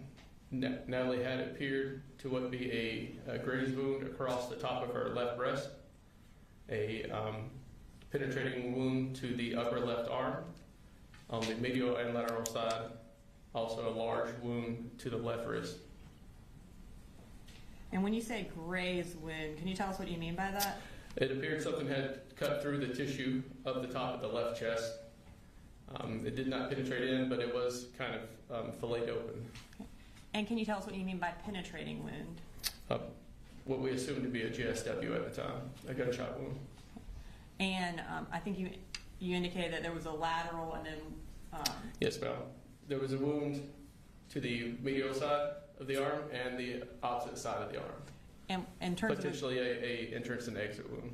Okay, so an entrance and exit wound of a gunshot. Yes, ma'am. And you also indicated there was another wound on her wrist. Yes, ma'am. And what was the cause of that wound? Most likely a GSW. And again, GSW is shorthand for gunshot wound? Gunshot wound, yes, ma'am. Is that a term that y'all use? Yes, ma'am. Based on your training and experience both as a shock trauma nurse as well as a fire and EMT, are those types of injuries painful? They are very painful, yes, ma'am. And based on the location of the gunshot, was it possible that Natalie could have lost the use of her arm? Potentially, yes, ma'am.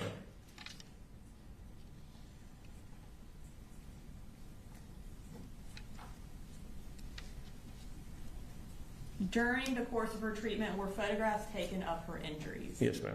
And were those taken at the hospital? Yes, ma'am. And were they also made part of the medical record? Yes, ma'am. And Your Honor, this time I am going to show pictures and display them to the jury. Some of the pictures are graphic, so I wanted to put a notice on the record for the audience as well as the jurors that there will be a few graphic pictures being shown. Thank you. Okay. And we're going to bring these pictures up. They are just part of State's Exhibit 79. So I'm just going to ask you, as I bring them up, this is on page 15 of the medical records, if you could describe what that injury shows. I believe this is the posterior side of the arm, or what I was calling the lateral side, the back side of the left arm, a potentially exit or entrance wound from a GSW or a gunshot wound. And we'll move to the next page, which is page 16 of State's Exhibit 79. And can you tell us what that shows? Yes, ma'am. This is the larger wound that you see towards the middle is what I told you was like the Graves wound, where it was kind of filleted open. And then that is another penetrating wound just above the orange tourniquet on the arm that could have been an exit or entrance. Okay. And I assume there was no bullet or bullet fragments found in her arm, suggesting that it exited. Is that correct? That is correct. Okay. All right, we'll move to page 17. All right, can you tell us what that shows? This is the left anterior wrist. All right, and again, that is an apparent gunshot wound? Yes, ma'am. And we'll move this to page 18. It's a different angle of the same wound. Okay, thank you. And there's one more on page 19. And same wound, yes, ma'am. Okay, thank you. As far as the injury to the wrist, was it also possible that she would have lost the use of her wrist based on that injury? Yes, ma'am.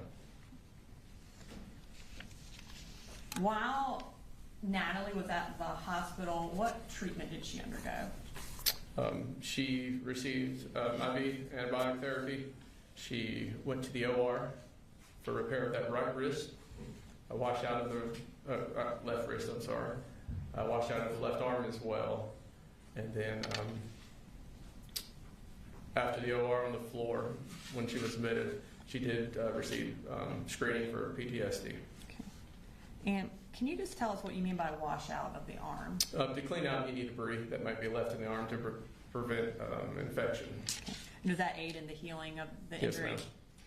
You also indicated that she was screened for PTSD. Yes, ma'am. And what was the result of that screening? The result was positive. And that means that she had screened that she did have PTSD? Yes, ma'am. And can you tell us when she was discharged from the hospital?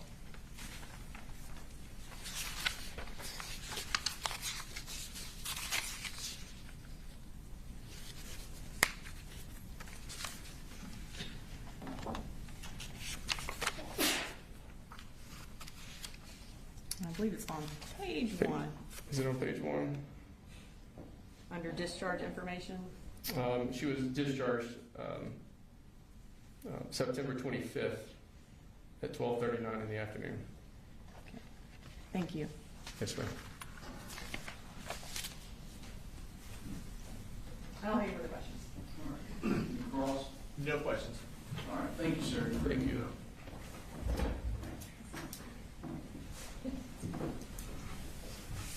State calls next, please. State calls Jackson Beaver, and Justice is a juvenile. All right, resume the media. We have juveniles that time, so the same instructions regarding no filming or photographing or broadcasting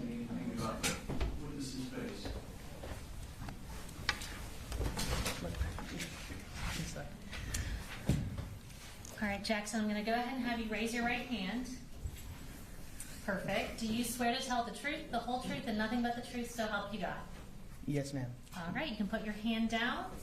And I'm going to start by having you say your name, and if you'll spell your first name and your last name. My name is Jackson Thomas Beaver. Okay.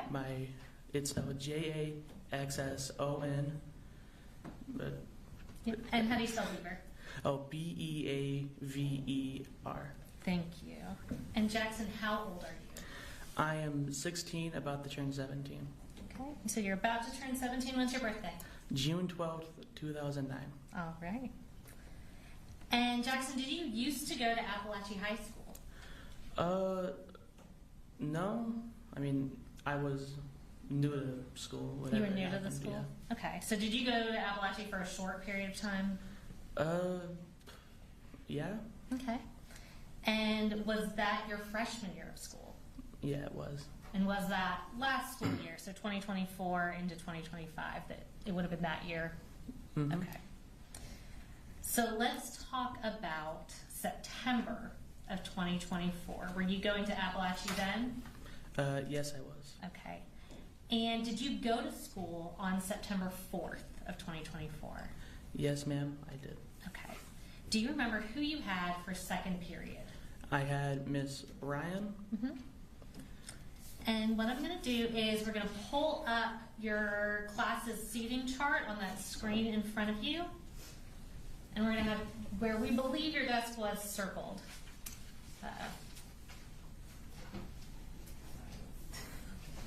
Hold on. Do you remember where you were sitting that day?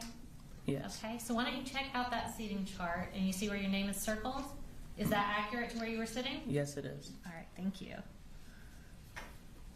And Jackson, on that day, did something bad happen when you were in Miss Ryan's class? Other than the obvious, nothing. Okay. And when you say the obvious, why don't you tell me when you noticed that something was wrong? Whenever I came to school, I noticed that the Wi-Fi wasn't working. Okay. And everything was feeling just a bit off Okay. to me. So you're kind of having an off day going into it? Yeah. Okay. And so you get to second period and you're in Miss Ryan's class, and what happened then? Me and this other kid, we were doing our work, and then the kid came through the door and just started doing everything. Okay. And Jackson, when you say doing everything, what do you mean? He started shooting. Okay. What do you remember noticing when that started? I remember just chaos happening, people throwing chairs, screaming, people on the floor. Okay. Do you remember what you did? I was also on the floor. I was trying to figure out what happened. And if you had to guess in your mind, how long did that shooting go on for? It felt like hours. Yeah. And do you remember at some point that it stopped? I only felt like it stopped whenever everyone was calmed. Okay. And what happened at that point?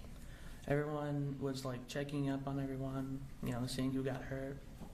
Do you remember anything about anyone specific that was in your class? No, not really. Okay. And at some point, did you realize that you yourself was hurt? I noticed whenever I was hurt, if I looked down and I saw a hole in my shorts and noticed I was bleeding. That's when I knew I was hurt. Okay. But I didn't focus that much on it. Gotcha. And how long did it feel like y'all were in the room until law enforcement came? Maybe half an hour. Okay. So did it feel like kind of a long time Yeah. that you were waiting? Okay. And once law enforcement came, what do you remember doing? I remember they told us to put our hands up, and we all did, and they just escorted us outside the class to Hammond Morris's Hill. Okay. And do you remember when they told y'all to put your hands up when you were walking out? Was there anything that was difficult about that for you? I was busy trying to see how much I was bleeding, so it was kind of hard for me to put both my hands up, but I just decided to put both my hands up anyways. Okay. So you were trying to grab your leg at the same time? Okay. And while you were in the room, were you able to contact your family or anything like that? No, I was unable to contact my family Okay. in any way possible. And how were you feeling at that point? Kind of scared, thinking he was going to come back into the room. Okay. And once y'all got out to the football field, was somebody able to look at your leg? Not that I know of. Okay. Everyone was kind of just like hugging each other, trying to not understand what was happening. Gotcha. And then before you left that day, were you able to get bandaged up? Yes, ma'am. Okay. And who eventually came for you to meet you at the school? My mom Okay. and my sister. Okay. Yeah. So tell me, after this shooting happened, was your school closed for a little while? Yes, it was. And once it reopened, did you try to go back to school? Yeah, I tried for maybe 3 months. Okay. And you say you tried. Tell me what that looked like. Every time I went back to the school, I would feel like something bad was going to happen again, and I couldn't wait, and I had to go home, like right Okay. after. All right. So whenever you were going to school, did you usually make it through the day or not make it through the day? I couldn't make it through the day without worrying about what would happen. Okay. And so what did you end up doing? Do you still go to Apalachee now? We eventually just gave up on going to school, Okay. and we were trying to get us back to school. We were trying to get me back to school. Okay. And when you were at school at Apalachee, I know you said you were new to the school since you were a freshman. Had you started with any extracurricular activities? I was in marching band, and I was gonna probably sign up for boxing. Okay. And did you enjoy marching band when you were in it? Yeah, I loved marching band. It was really fun. Okay.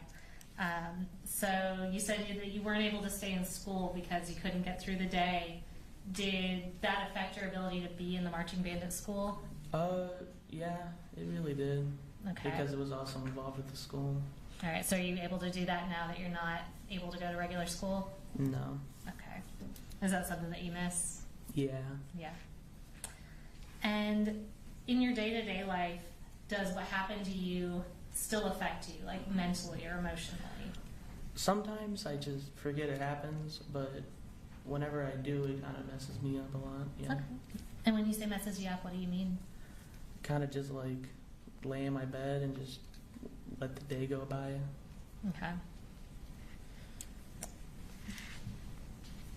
All right, Jackson, I don't have any other questions for you. They may have a question for you.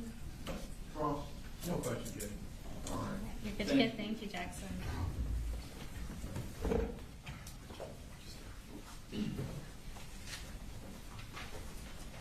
State calls next, please. The state calls for Naldo Vega, and Judge, he is also a juvenile. All right. You need to have the same juvenile instructions here.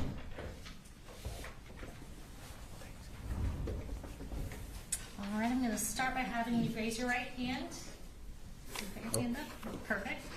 And do you swear to tell the truth, the whole truth, and nothing but the truth, so help you God? Yes.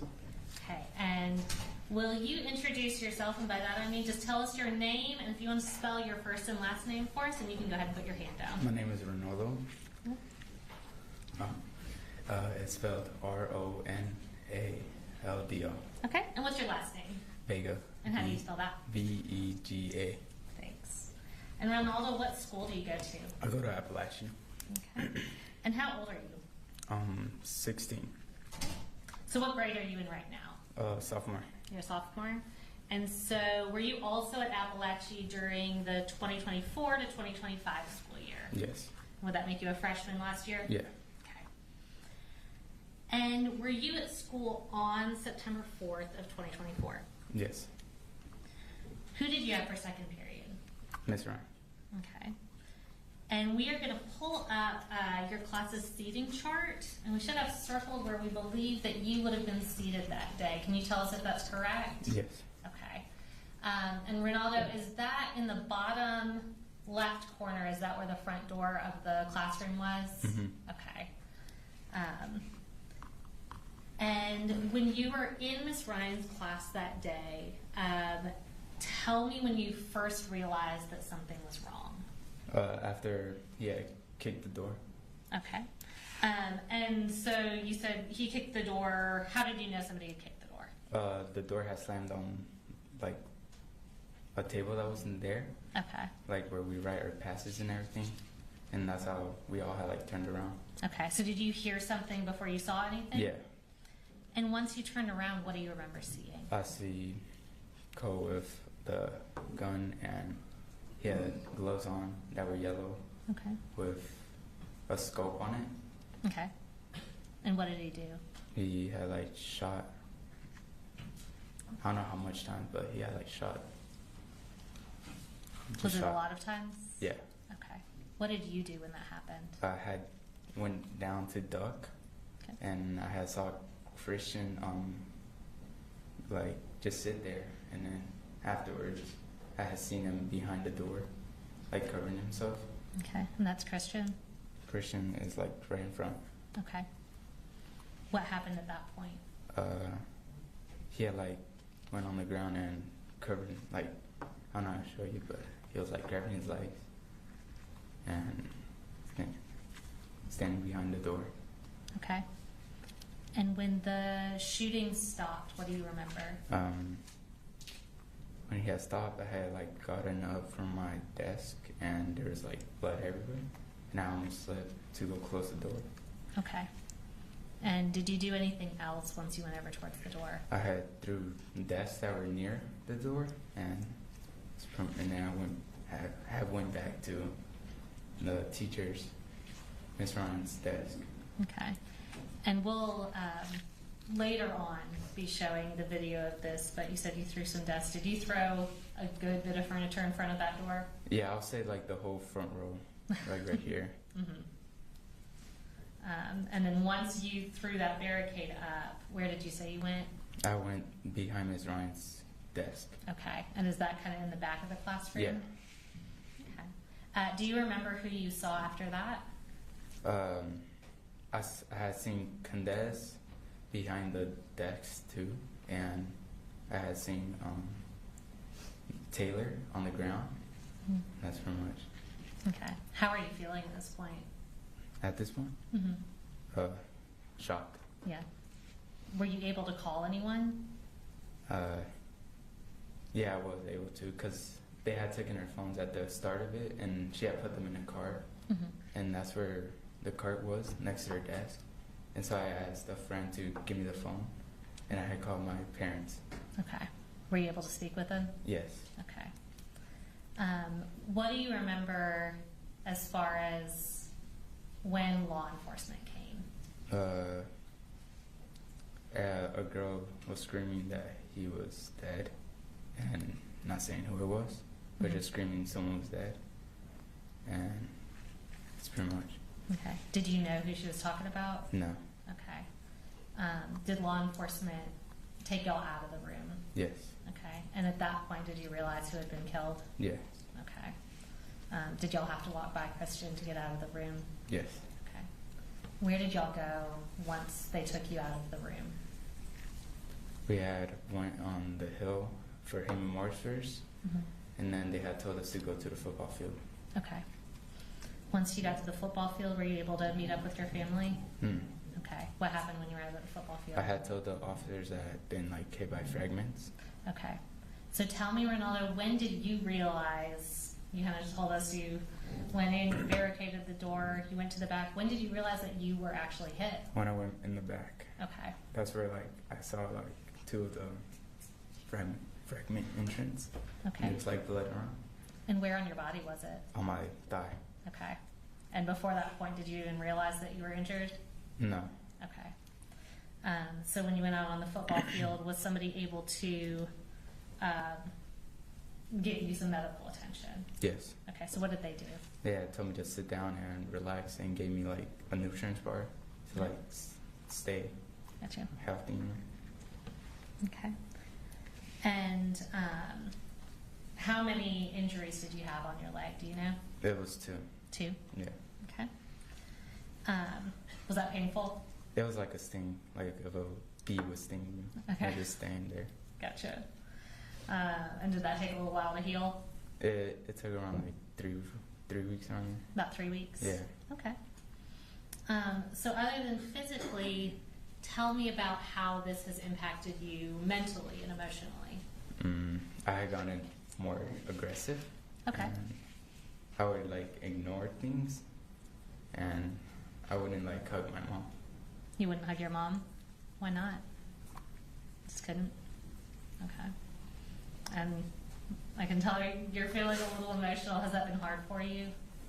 Yes. Okay. And has that been kind of changes that you've been struggling with ever since then? I've been having dreams. Okay. And did those dreams start after the shooting happened? Okay. And have you received counseling for what you went through? Yes. Okay. And does this continue to be hard for you emotionally? A little. A little. Okay. And Ronaldo, I don't have any other questions for you, but the defense may have a question or two for you. Ross? No question, guys. All right. Thank you.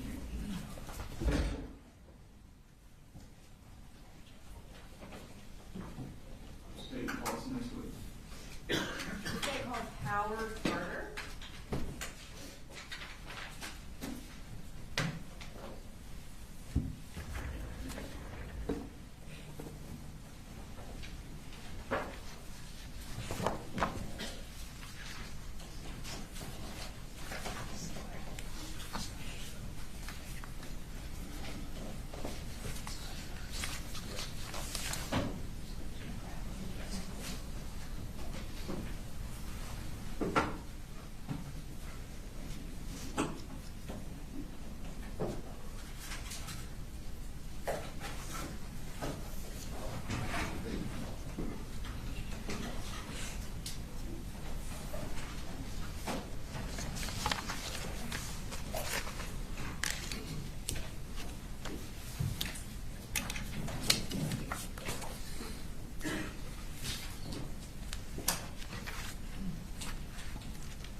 Hi, Mr. Carter. You can have a seat, and you could raise your right hand. Do you swear to tell the truth, the whole truth, and nothing but the truth to help you God? I do. Okay. And can you introduce yourself to the jury?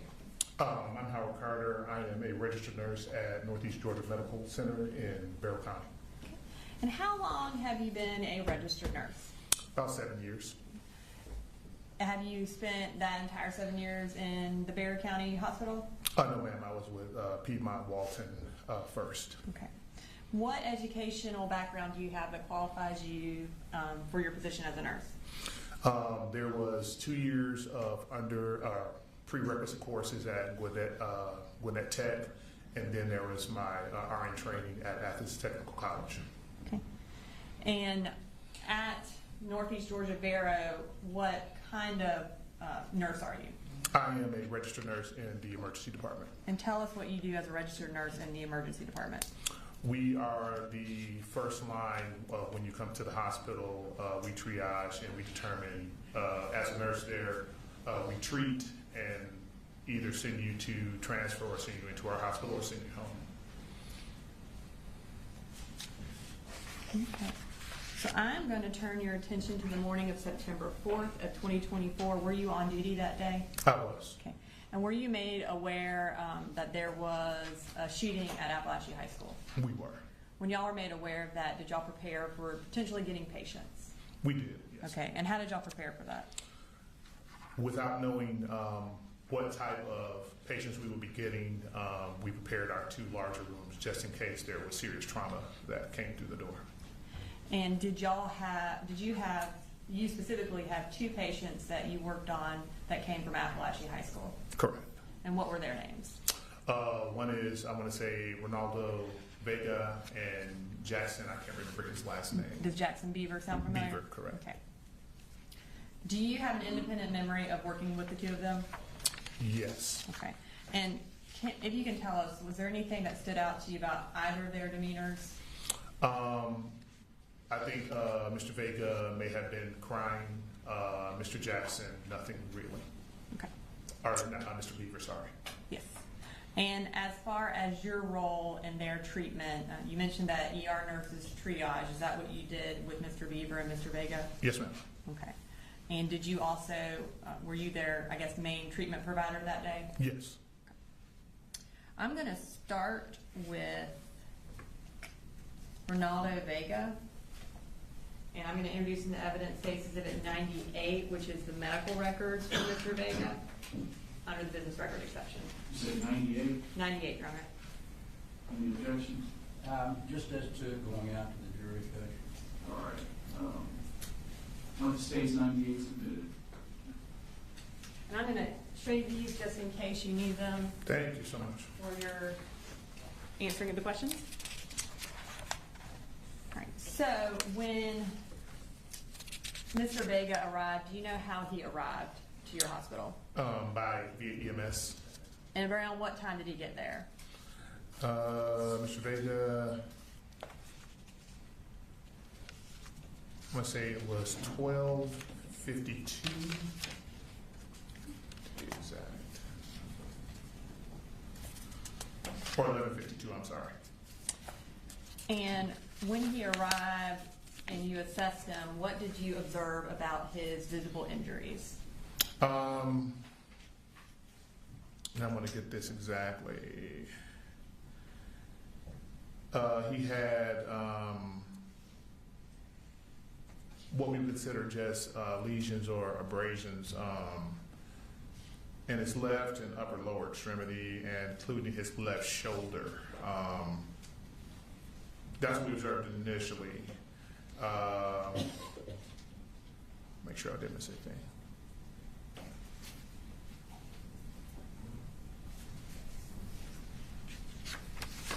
And most of those fragments were at the surface of the skin. Okay. And you said you observed abrasions or lesions. What was the cause of those abrasions or lesions? There seemed to be, in some cases, metal in them. And what we couldn't guarantee a cause. We don't know exactly, but we just knew that they probably entered the skin with force because they were up underneath the skin. And you said metal was inside the skin. Were those consistent with bullet fragments? It could be, yes, ma'am. Okay. And how old was Mr. Vega at the time of his treatment? I think Mr. Vega was 14 at the time of his treatment. Okay. Those types of injuries where there is metal that has entered your skin, obviously with force, as you indicated, would those injuries be painful? Yes. What treatment did you provide to Mr. Vega? We did give him 600 milligrams of ibuprofen, and he also had a tetanus shot. Okay. Is that based on the fact that there was metal inside his body? Yes, ma'am. Any injury that causes, enters the body, yes, ma'am. And were you able to remove the metal fragments from his body? We were not, as per the provider, the metal would have to, because it would have been tissue disruption from as per the provider, it would grow out of his skin. The skin would push it out over time. Okay. So essentially causing, or I guess trying to take the metal fragments out would cause more damage. Yes. And y'all chose to kind of let them work themselves out Yes, on their ma'am. own. Okay. Now, at this time, I'm going to move to Jackson Beaver. I'm going to introduce him to evidence case exhibit 99, which are the medical records for Mr. Beaver under the business records exception as well. Any objection to 99? Same objection, Judge. All right, 99 is submitted. And was Mr. Vega able to leave that day from the hospital? Yes. Did y'all before we get to Mr. Beaver, before Mr. Vega left, did y'all kind of assess his emotional needs and provide resources if needed for that as well? If I remember correctly, and looking through actually more than what you guys have here, I think we let him speak to behavioral health. Okay. And is that something that you do when someone has been through a traumatic experience? Yes. Okay. Now, moving to Mr. Beaver, did you have the same role in his treatment that you had in Mr. Vega's treatment? Yes, ma'am. Okay. And approximately what time did Mr. Beaver arrive at the hospital? It looks as if that is going to be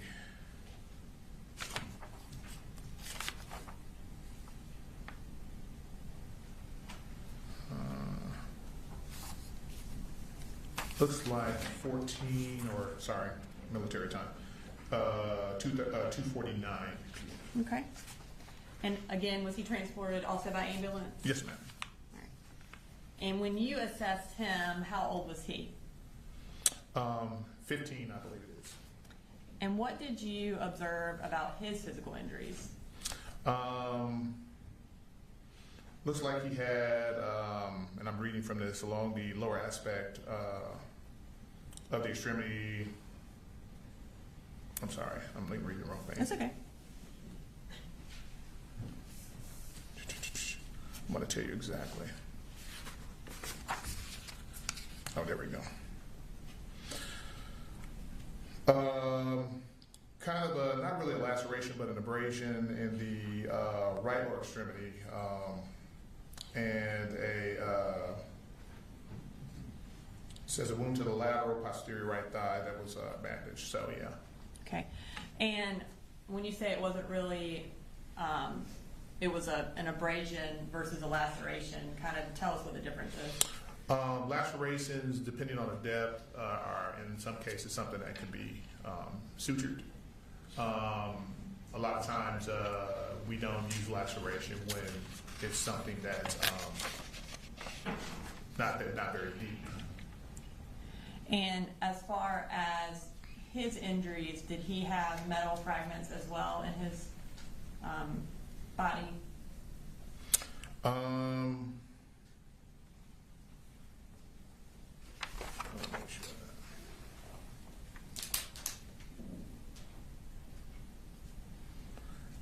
Let's see.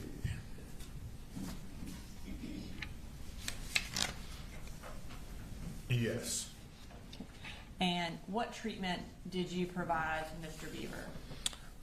His treatment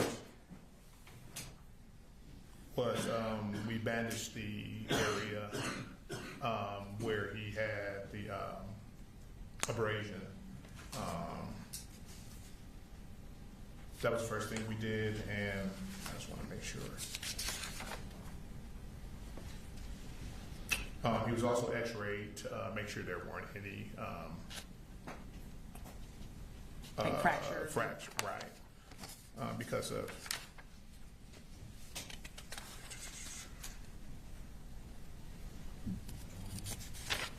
Did you also irrigate his wounds? we did, Okay. and he was also given a 600 milligram ibuprofen. And what is the purpose of irrigating wounds?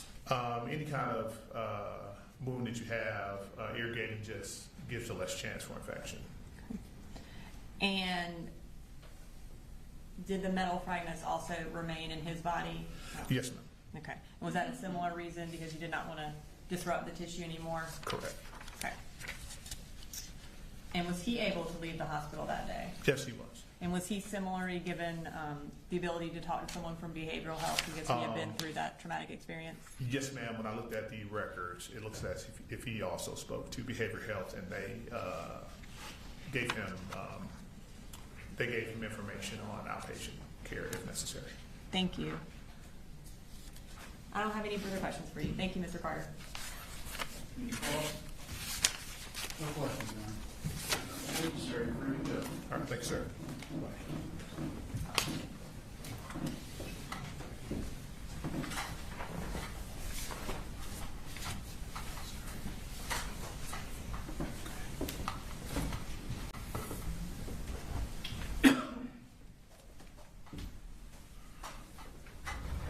state calls next witness.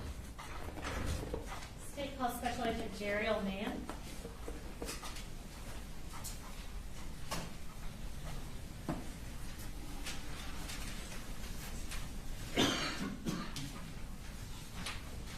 Judge, can we approach before the next witness, just about scheduling?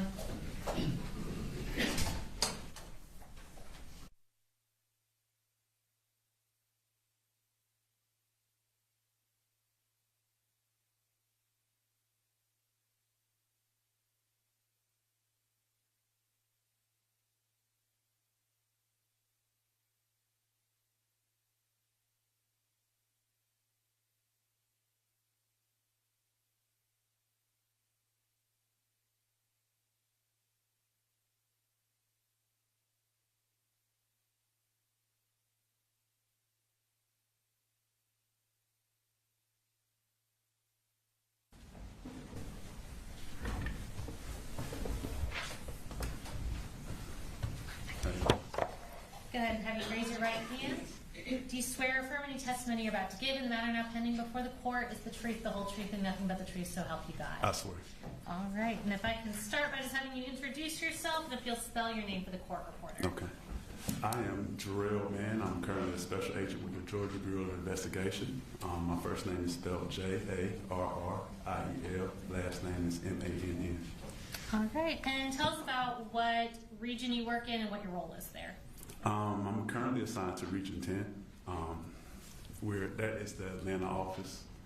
We do a lot of OISs and also fraud investigations and stuff like that. Okay. Is OIS officer involved shooting? Yes. Okay. Sorry. So y'all stay busy in the Atlanta office of the GBI, I'm sure. Yes. And even though you generally work out of Atlanta, did you provide assistance in the Apalachee High School shooting investigation on September 4th of 2024?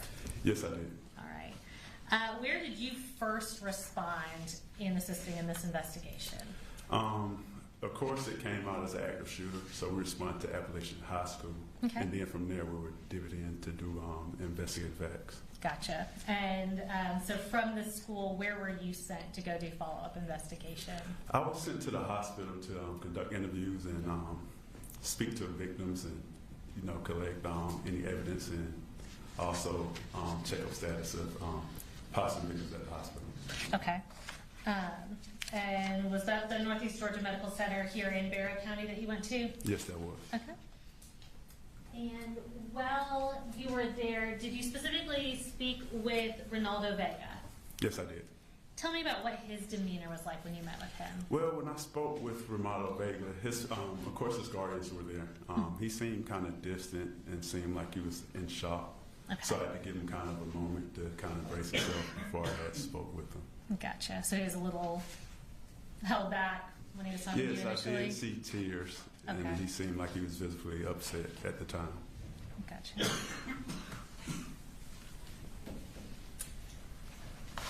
And I'm going to show you what's been marked as State's Exhibits 100 through 102. Did you have the opportunity to photograph Ronaldo's injuries while you were there? Yes, I did. If you'll just glance at those and tell me if those are fair and accurate depictions of the photographs that you took of Ronaldo and his injuries. Yes, they are. Alright. And Judge, at this time we would ask to tender and publish State's Exhibits 100, 101, and 102. Okay. All right, 100 through 102 are admitted. And we're going to pull those up. They should show up on the screen behind you as well as in front of you. And this is State's Exhibit 100. Will you just tell us what we're looking at there? That looks to appear to be his inner thigh. I don't know if that's his left or right, but that's his inner thigh that he showed me. Okay.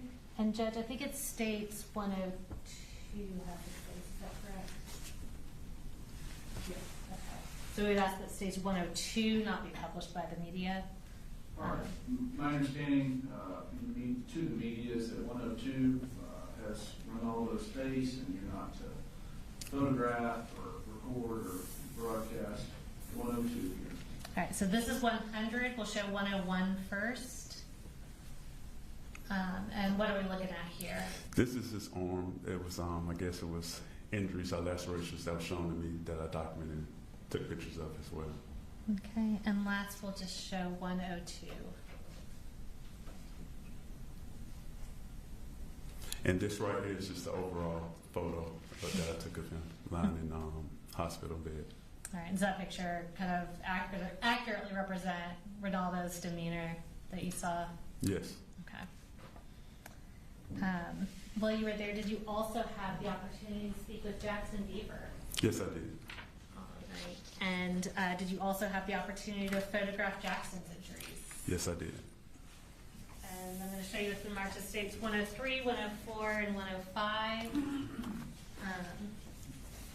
And I'll go ahead and ask you, Jackson, we recently saw him testify. Was he just kind of more of a upbeat kid at his baseline? Yes, he was. Okay. He was very cooperative. Okay. And do you recognize the images in those photographs? Yes, I do. Are those fair and accurate depictions of the photographs you took of Jackson Beaver? Yes. All right, and Judge, we would ask to tender states 103 through 105, and I believe it's 105, right, that has Jackson Beaver's face in it, so we'd ask that not be published to the media. All right, any objection to 103 through 5? We agree, Judge. All right, 103 through 5 were admitted and just announced when you get to 105. Okay, so this is 103. Can you tell us what we're looking at here? This is a laceration, appears to be to, I want to say it's like lower leg. Okay. Beneath the buttocks area. And next we'll pull up 104.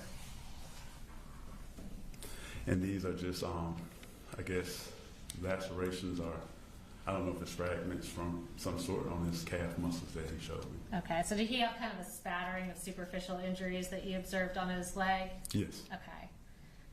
And this last one's going to be the one that has his face in it, and that's 105. Is that Jackson Beaver? Yeah, it's just showing him in his demeanor, yes. All right, thank you.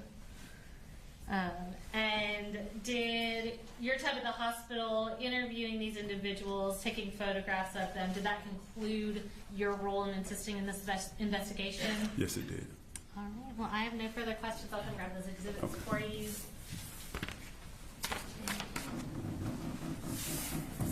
Cross. No question. There's no cross, you're free to go, sir.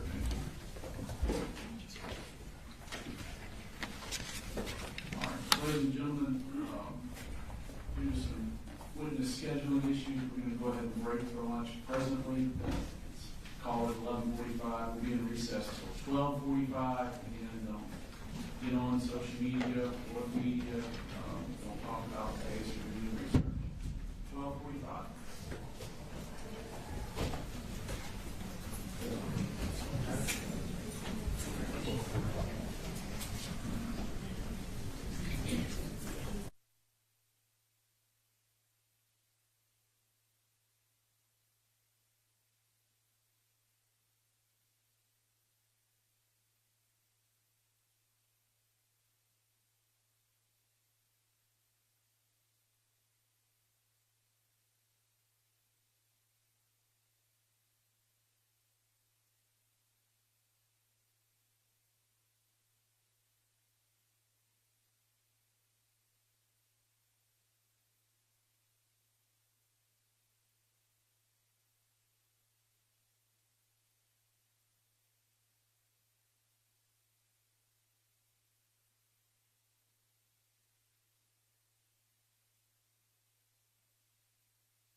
We have 11 more witnesses slated for today, so, and that's all we were planning, but that would be 23 witnesses total. So we felt like. I'm not chastising. So I imagine we'll end a little earlier because they are mostly the students, and then we have 2 more teachers. But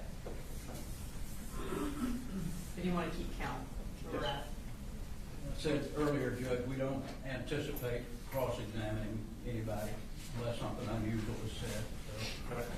So should move fairly quickly. I'm going to just let the bailiffs tell the jurors that we may end a little early, just in case there's some claim that they're able to make, but absolutely. I mean, do you think you talking maybe 4 o'clock, or do you think earlier than that? We'll see 11 witnesses similar to what we've had this morning. And we did 12 this morning, I think. We did 12, and it took us, what? 3 hours. 3 hours? No. 3.5. Right. 2 hours. 2.5 hours. That's right, Big Brook. So we could end by 3:30. All right, we'll just leave it alone. We'll give them a present. Yes.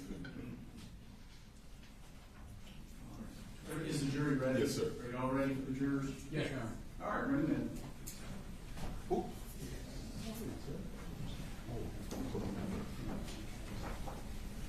Waiting on one in the bathroom, sir. Okay.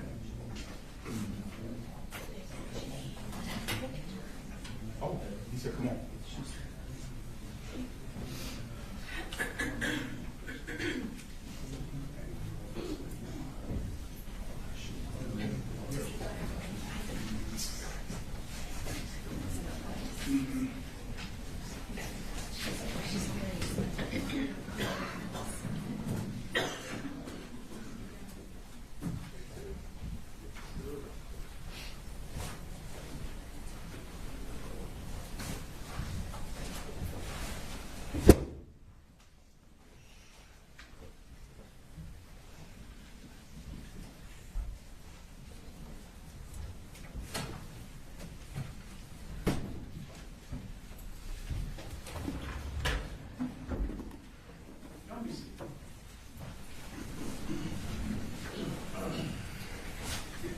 State calls next witness.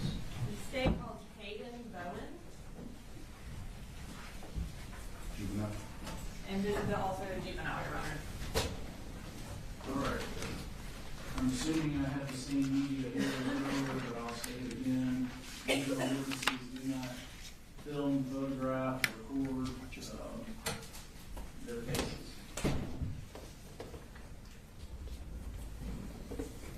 Good afternoon, Ms. Bowen. Can you raise your right hand? Do you swear to tell the truth, the whole truth, and nothing but the truth, so help you God? Help me God. And if you could, I know you're a little soft-spoken. If you could speak up like you're talking to the back of the room so the jurors and the judge can hear you. So we're going to start with if you could just tell everybody your name and then also how to spell it. Hayden Bowen, Hayden Bowen. And what school do you go to, Hayden? Apalachee. How old are you? 16. And when did you turn 16? November 14th. Did you attend Apalachee High School the school year of 2024 to 2025? Yes. And were you a freshman that year? Yes, ma'am. Okay. Did you go to school on September 4th of 2024? Yes, ma'am. And can you tell us what your second period class was? Miss Ryan. Miss Ryan? And while you, I guess on September 4th, was that a day where you got a new seat? So the first day of like the new seating chart? Okay. I'm going to bring up that seating chart. And if you could just, I think we're going to have a circle around where you were sitting. If you could just tell us if that is where you remember you were sitting on that day. Yes, ma'am. Okay. So on September 4th, while you were sitting in class, did someone come to the door who was not supposed to be there? Yes, ma'am. Okay. Can you tell me what first drew your attention to him? The banging of him opening the door. Okay. So when he opened the door, there was a banging noise. Yes, ma'am. Did you recognize him? No, I didn't. Had you ever seen him before? No. What do you remember about him? On that day? On that day, yes. I remember black clothes is all I remember seeing him. Do you remember what he had with him? A gun. And what did he do? He shot it in our class.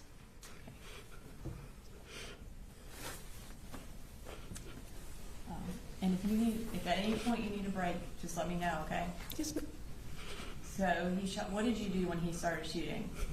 I got to the ground. You got to the ground. Did you get to the ground right where you were seated? I think so. My vision went out, so I'm not sure where I got down, but I know I did. At some point, did you kind of regain your vision? Yes, ma'am. What do you remember about when he finally left? I remember getting up and talking to my teacher and the police officers saying to put our hands up. Okay. Before you talked to, or before the police officers got there, can you tell me what you remember about what was going on inside the classroom? I remember there was a lot of yelling and screaming and blood and people on the phone with their parents or whoever they were on the phone with.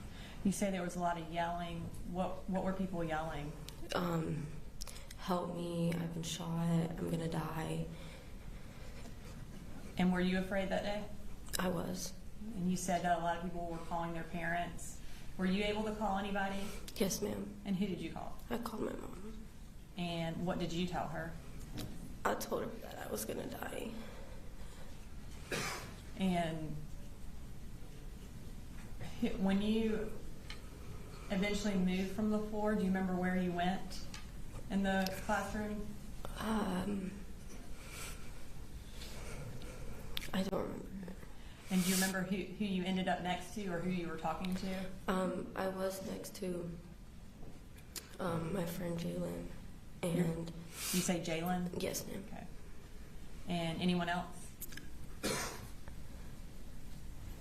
I think I was next to Miss Ryan and Nautica as well. And what were you trying to do at that time to try to help?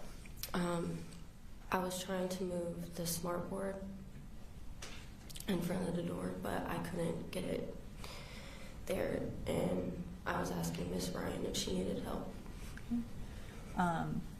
And at that point, did you know whether or not the shooter was in custody? I didn't know. Were y'all still concerned that he might come back? Yes, ma'am.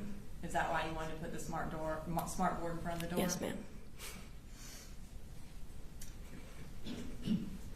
Tell me, you said when law enforcement arrived, they told you to put up your hands? Yes, ma'am. What happened after that? We walked out of the classroom and went to a little field before we went to the actual football field. Okay. And when you went to the football field, what was the purpose of going to the football field? Maybe to get everybody together and to make sure people were out of the building. Eventually, were parents allowed to come to the field? Yes, ma'am. Okay. And did a lot of parents show up? Yes, ma'am.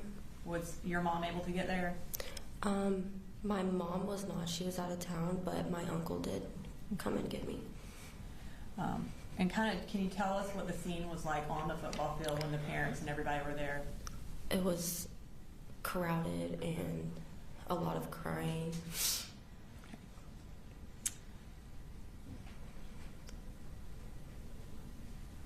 Were you, you mentioned that you walked out of the classroom. Were you one of the first students out or were you one of the last students out? I think I was in the middle. Okay. Did anything happen as you were leaving? No, ma'am. Okay. Now, since September 4th, have you been to counseling? Yes, ma'am. And can you kind of talk to us about how that day has affected you? It's affected me a lot mentally. I haven't really been able to sleep at night sometimes. You said you haven't been able to sleep at night? Yes, ma'am. and I often have really bad thoughts relating to that and other things. Okay. And kind of tell me what you mean by really bad thoughts. That it's going to happen again, and that this time I'm going to die because I was supposed to the first time. Because, I'm sorry? Because I was supposed to the first time. And what do you mean by you were supposed to the first time? Because he came in my class, and I feel like none of us should have, like, had survived. And have you had any sort of anxiety or panic attacks because of this? Yes, ma'am. Can you tell me about those? Well, my panic attacks,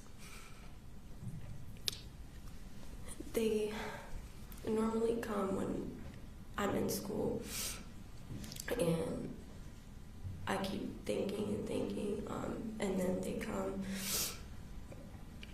and it's hard to breathe. Is there anything that you have to do in order to kind of be able to breathe? I do box breathing. My therapist has helped me with that. Okay. And would you call it box breathing? Yes, ma'am. Okay. Is there anything in particular that triggers these panic attacks or the bad thoughts? The sound of, like, shoes scuffing on the ground. It reminds me of, like, people running, and loud noises are triggering, very triggering.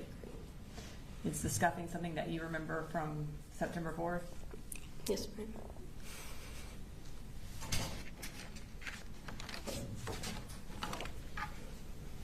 I don't have any further questions, Hayden. Do y'all have any questions for her? Cross? No questions, Judge. All right, thank you.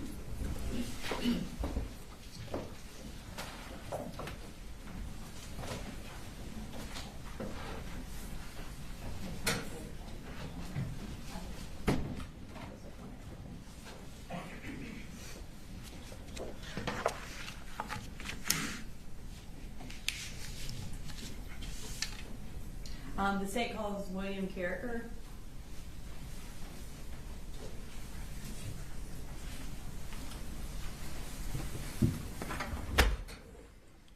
He is also a juvenile. I should have mentioned that.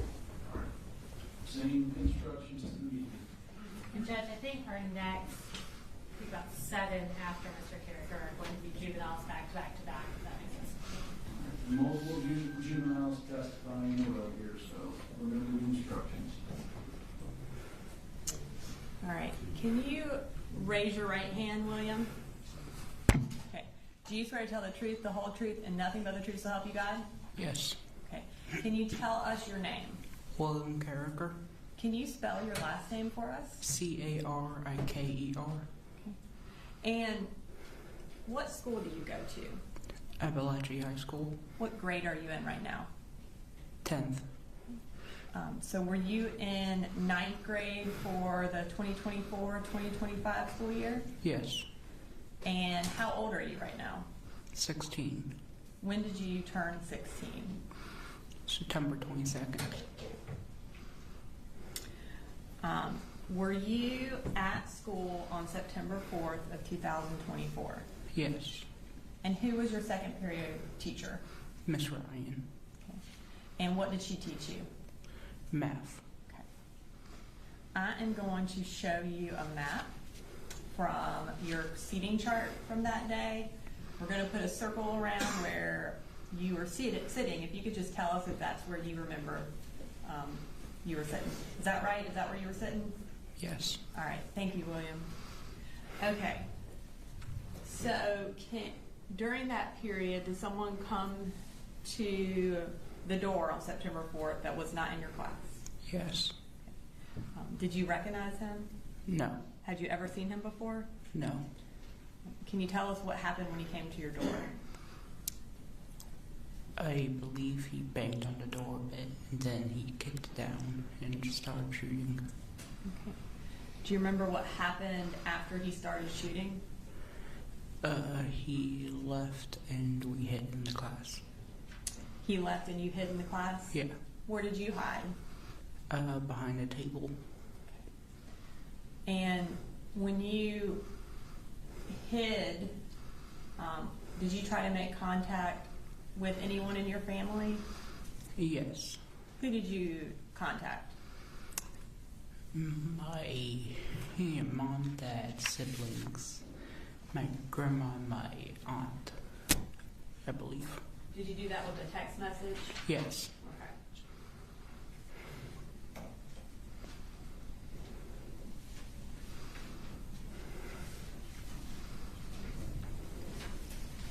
I'm going to show you what's been marked as State's Exhibit 106. Can you look at that and tell me if you recognize that? Yes. And what does that look like to you?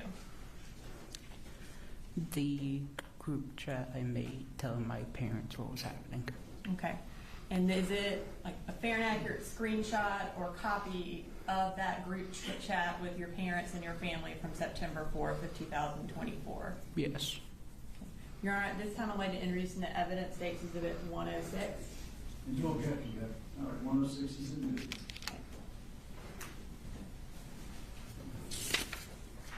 I'm going to pull that up on the screen, or?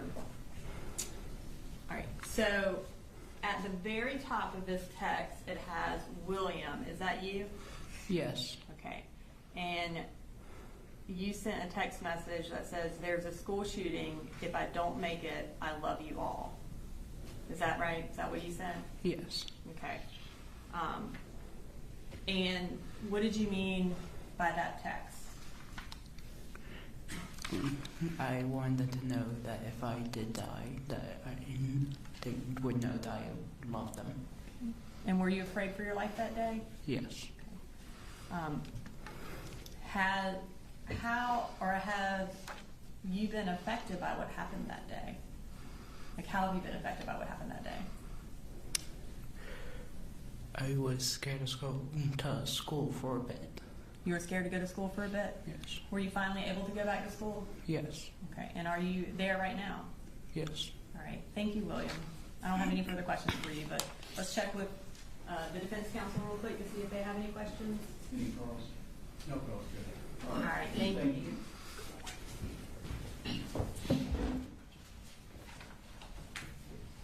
Any calls next, please? The state calls Candace Lawrence.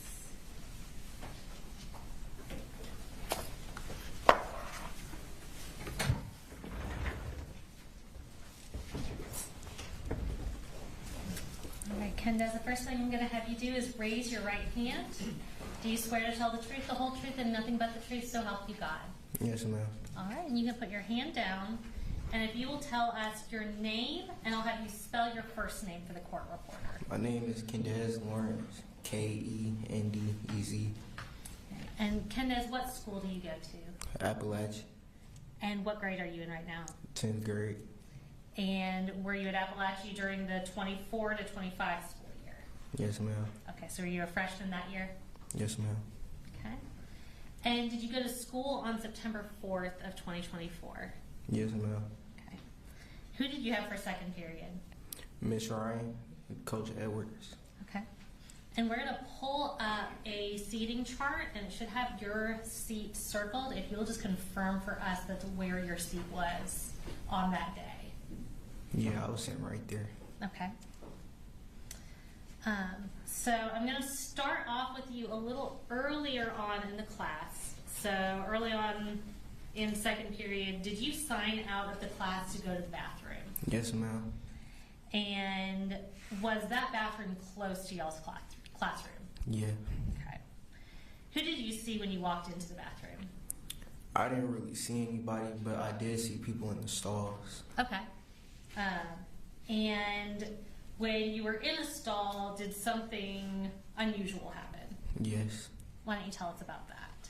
So when I walked into the bathroom, I heard cops. They came in the restroom looking for somebody. Okay. And did someone leave with them? Mm-hmm. Okay. And was it a name or a person that you knew or recognized? No. Okay. And what did you do at that point once the cops leave? I also left and Okay. went back to class. Gotcha. So once you returned to Miss Ryan's classroom, what happened? So I sat back down and my pencil broke. So I went to the pencil sharpener, which was in the back of the class. Okay. So if we're looking at that seating chart, is it kind of between the two teachers' desks? Yes, ma'am. Okay.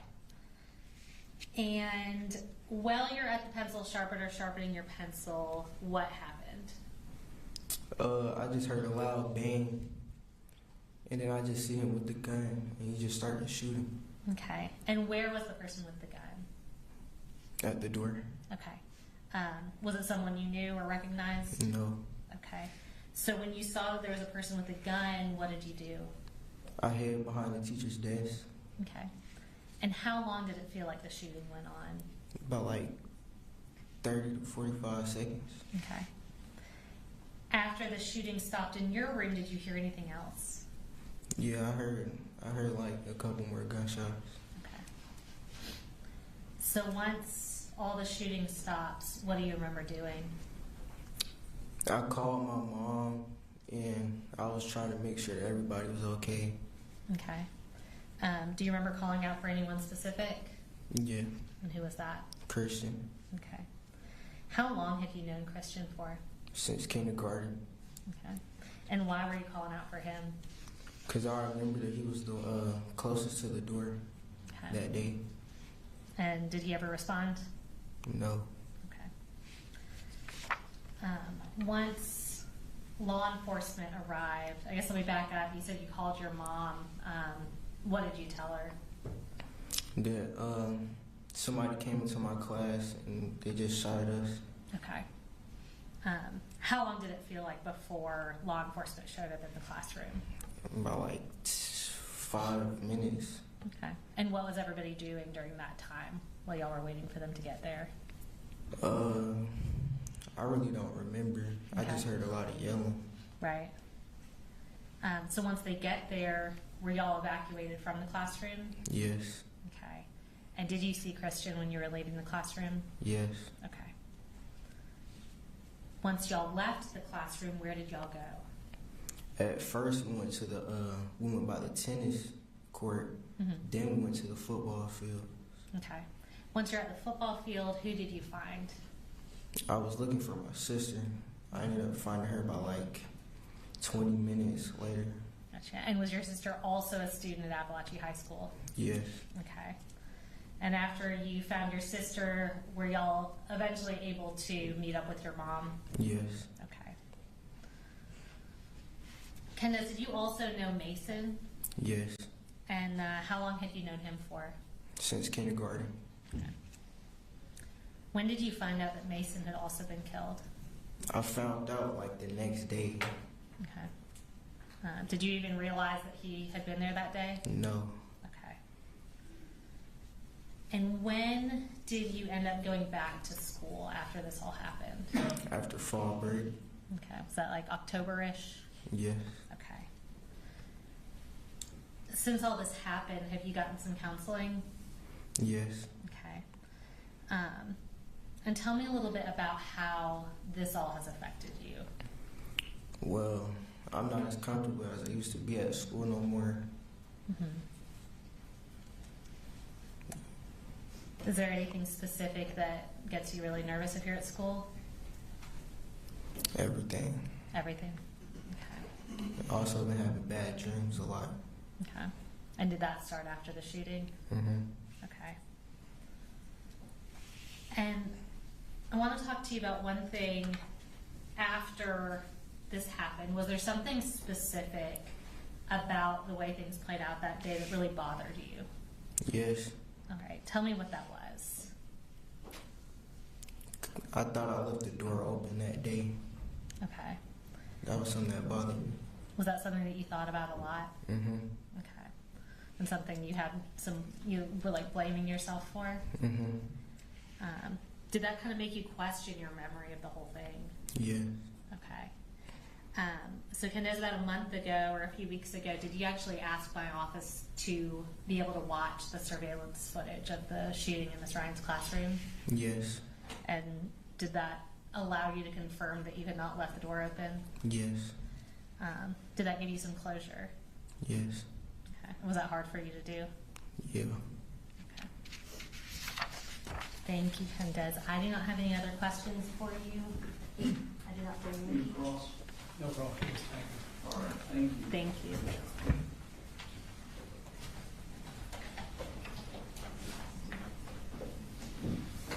State calls next, please. The state clerk calls Marquez Coleman.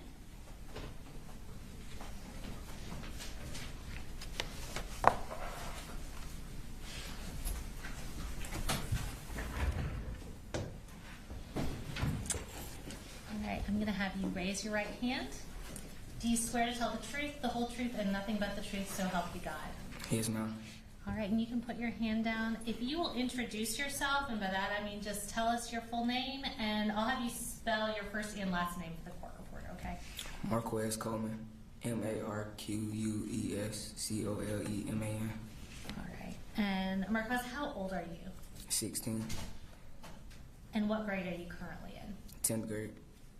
All right. Did you used to go to Apalachee High School? Yes, ma'am.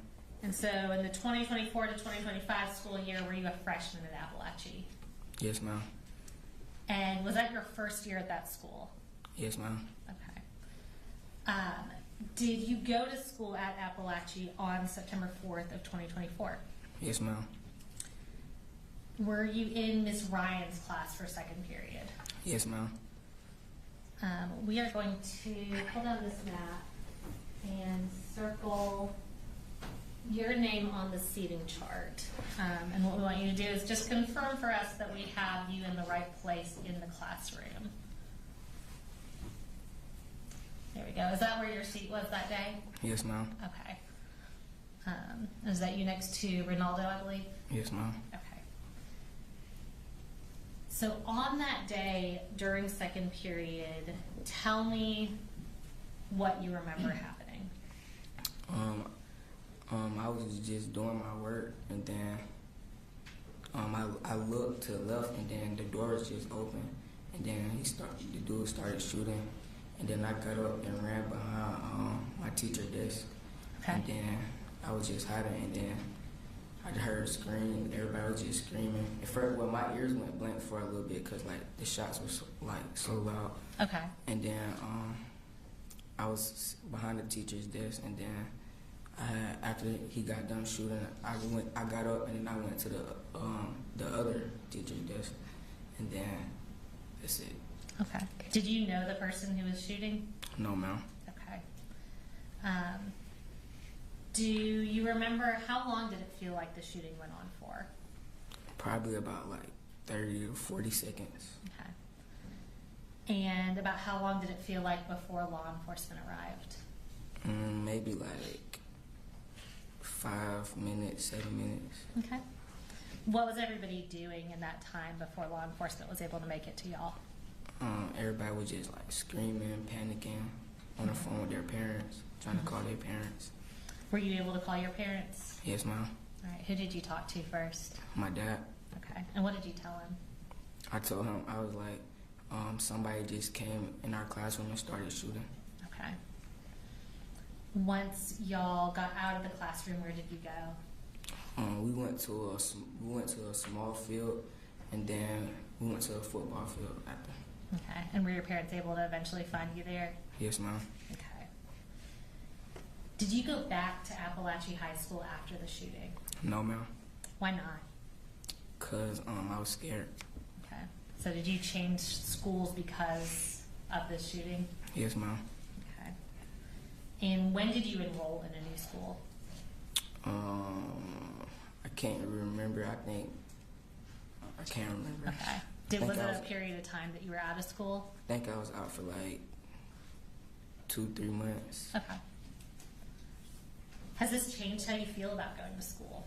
Yes, ma'am. Did you previously like to go to school? Yes, ma'am. And how do you feel now? It's different now. Like, every time I'm in the classroom, that's all I be thinking about. Like, yeah. Okay. Is it hard not to think about that even though you're at a different school? Yes, ma'am. Has it affected your interest in sports and extracurriculars? Yes, ma'am. Tell me about that. It just like after that happened, I just like lost love for sports. I didn't want to do it anymore. Okay, so you drop out of the sports you were playing? Yes, ma'am. Okay. Was that basketball? Do I remember that right? Yes, ma'am. Okay. Have you had counseling since this happened? Yes, ma'am. Okay. I don't have any other questions for you. They don't have any questions, then you're good. Any thoughts? Thank you. Thank you. You're good.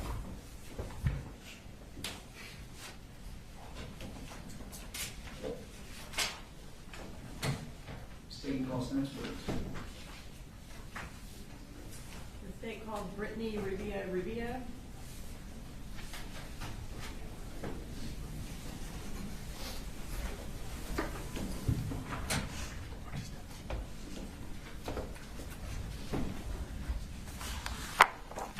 Can you please raise your right hand? Do you swear to tell the truth, the whole truth, and nothing but the truth, so help you God? Yes. Okay. And just so everyone can hear you, if you will just kind of speak loud enough, kind of like you're talking to the back of the room, so the jury can hear you and the judge can hear you. Can you tell everybody what your name is? Oh, my name is Brittany Rubio. Okay. And can you spell your last name for everybody? Rubio. Okay. And is it dash Rubio? Yeah. Okay. What school do you go to? Apalachee High School. And what grade are you in? I'm a sophomore. How old are you? 16. And when did you turn 16? December 2nd. Back in the 2024 to 2025 school year, were you a ninth grader? Yes. Did you go to school on September 4th of 2024? Yes. And who did you have for your second period teacher? Miss Ryan. Miss Ryan?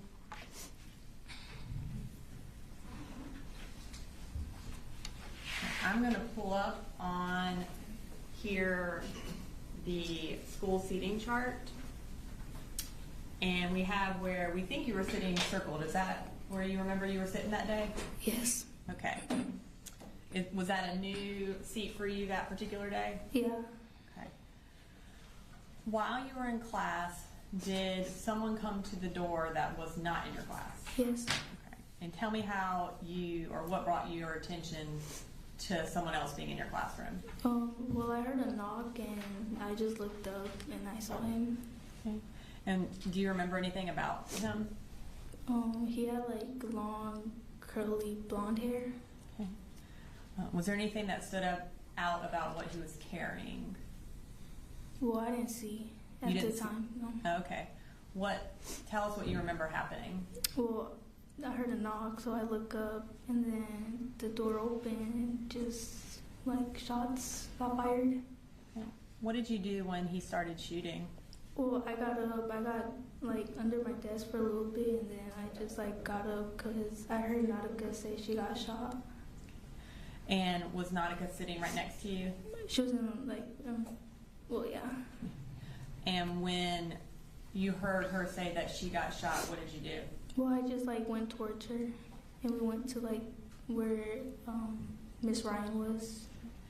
Did you help her get over there, or did y'all walk together? Well, she went like by herself, and I was like beside her. Okay. Did you stay there until police got there? Mm-hmm. And were you? Tell me what you were doing. Were you talking to Nautica? Were you? Well, I was with like, there was like a bunch of girls like in that corner, but I was mostly like talking to Nautica. I got her phone because she said she wanted it, so I went to go get her phone. Miss Ryan would take up our phones, but that day me and Nautica didn't give our phones. We put it in her book bag, so I had to go to her book bag and get it. And when I was there getting the book bag, that's when I saw Christian. And then I told Coach Edwards that Christian was there and he needed help. he went to go help him, so I just left, and I gave Nautica her phone. And did Nautica call her mom? Yeah. Did you at any point get your phone and call anybody? I got my phone when I got hers. Okay. And who did you try to call? Oh, I was gonna call my mom, but then I just didn't. I don't know why. Okay. When you were sitting there kind of with all the girls over in the corner, do you know how long y'all were there waiting on police? No, but it felt quick for me. Okay. When y'all were there, did you know whether or not the shooter had been taken into custody? I didn't know. Okay. Were y'all afraid that he was going to come back? Yeah. Okay. Had anyone tried to barricade the door to prevent that from happening? I think it was Coach Edwards. Okay. When police got there, tell me what happened. Well, they told us to put our hands up, so we all did. I was trying to like walk out, and then Martin, he was like comforting me, saying it was okay and that I could do it, and he was just comforting me to tell me not to look down because there was like blood everywhere on the ground. And then after I left the classroom, we went up a hill, like near the football field. Okay. And what were y'all doing in the football field? It was just a bunch of students and classes like all together. And I saw my friends, so I was just like with them. And then we started moving to the bleachers. Okay. Is that where parents ultimately came to meet y'all? Yeah. Okay. And were you able to find your parents or a family member? Yes. Okay.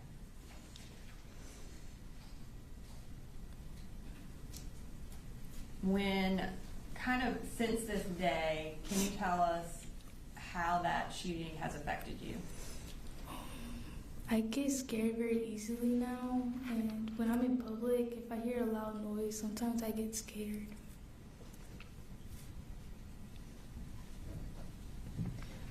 When did you go back to school after this? The first day they said we could go back. Was it difficult going back? A little bit. Does anything kind of trigger you being afraid? Yes. Okay. And can you tell us what that is?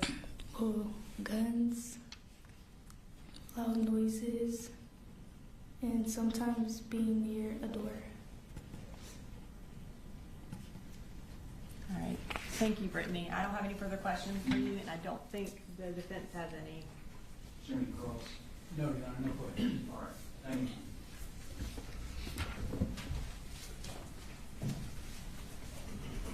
Coach, could you bring Michaela Brown next? State calls Michaela Brown, Your Honor.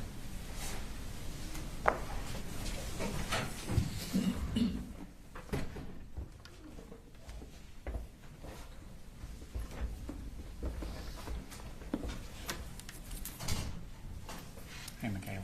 Hey. Could you raise your right hand, please? Swear the testimony you're going to give, the matter now pending before this court, will be the truth, the whole truth, and nothing but the truth. I swear that everything will be the truth and nothing but the truth. Thank you. Put your hand down. If you could, I'm going to need you to speak up so everyone can hear you, okay?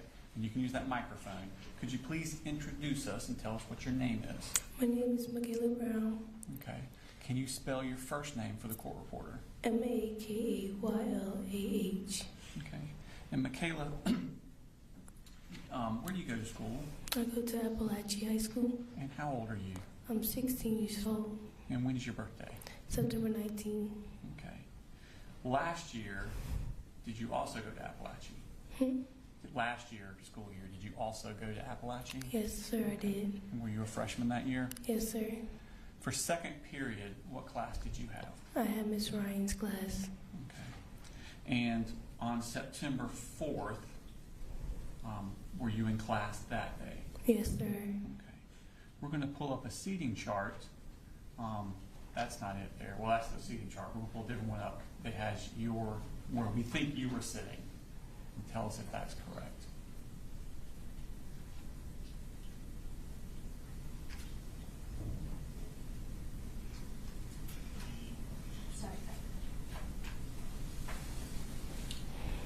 I was sitting right there. Was that a new place to sit that day? Yeah, my teacher just switched to senior chart. She switched you. What were y'all doing in class that day? I think that's the day when she switched to senior chart. I don't remember. Okay. How does class normally go as far as the teaching? Can you repeat that? How does class normally go as far as the teaching? Just go as a normal day. Okay. Do you work individually? Do you work in groups? Does the teacher just kind of teach you and you listen, or how does it work with Miss Ryan's class? So sometimes she teaches and we listen, or sometimes we work in groups. Okay. Do you remember that morning if she was actually teaching you, or were you working in groups that morning? She was teaching us. Okay. Is at some point during this class did something catch your attention? It wasn't right. No, sir. Okay. When did you first notice something happening? When he was just standing at the door. Okay. You're according to that seat, the door's kind of behind you, right? Yes, sir. Did you turn and look at the door? Yes, sir. What was it that made you turn and look at the door? I just heard a big loud banging noise against the wall. Okay. And when you turned around and looked at the door, what did you see? I see him standing there with the gun. Okay. This person you saw standing there, had you ever seen them before? No, sir. Okay. And what were they doing with the gun? He was holding it at first, and then I think he took the safety off. Okay. After he took the safety off, what did he do? He started shooting around the classroom. Did he ever come into the classroom, or did he just stay there at the door? He was just standing there at the door. Okay. And how many times did he shoot the gun into the room? About like 15, 10, I can't remember. Okay. What was it like when he first started shooting? I don't really remember. All I remember is him aiming the gun at me and I dropped down. Okay. That's it. Were you able to hear anything? I wasn't really focused on that. I was just focused on me trying to... Being on the ground? Yeah. Okay. So how long do you think it took for those 15 or so shots before he stopped shooting? How long was it when you hit the ground to when he stopped shooting? Like 10 seconds. Okay. When the shots stopped, what did you do? I got up, looked around, and then I just remember just to go get my phone to call my mom. Okay. When you got up and looked around, was the shooter still in the room? No, sir. The door was blocked by then. The door was shut, blocked. Okay. Who was blocking the door? I think Coach Edward, I remember, and one student, I can't remember who it was. And what were they doing to block the door? They was using this. I wasn't really paying attention to that. I understand. Right. What were you doing at that point? I ran to the other side to go grab my phone, call my mom. Where on that was your phone on that little diagram? Under Miss Ryan's desk. Okay, and hers is the one on the top right corner? Yes, sir. Okay. So you went and got your phone. Did you stay up there to call your mom, or did you run somewhere else with your phone? I stayed under the desk. Stayed under the desk. Were you able to reach your mom? Yes. Okay. What did you tell your mom?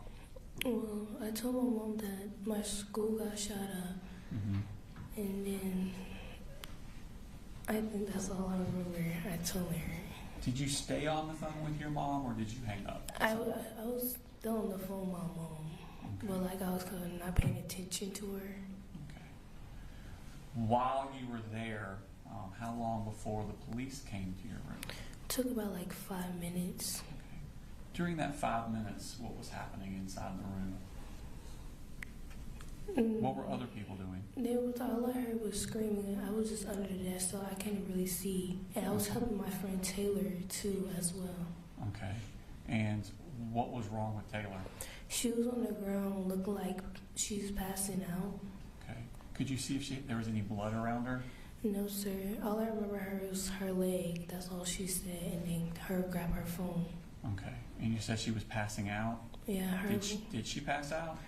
No, I can't really tell, but all I saw was her lip going white. Okay. And was she able to move around any? No, sir. Okay. Did you stay there with her? Yes, sir. Okay. Were you still with her when police came? Yes, sir. When the police got there, how did they get in the door?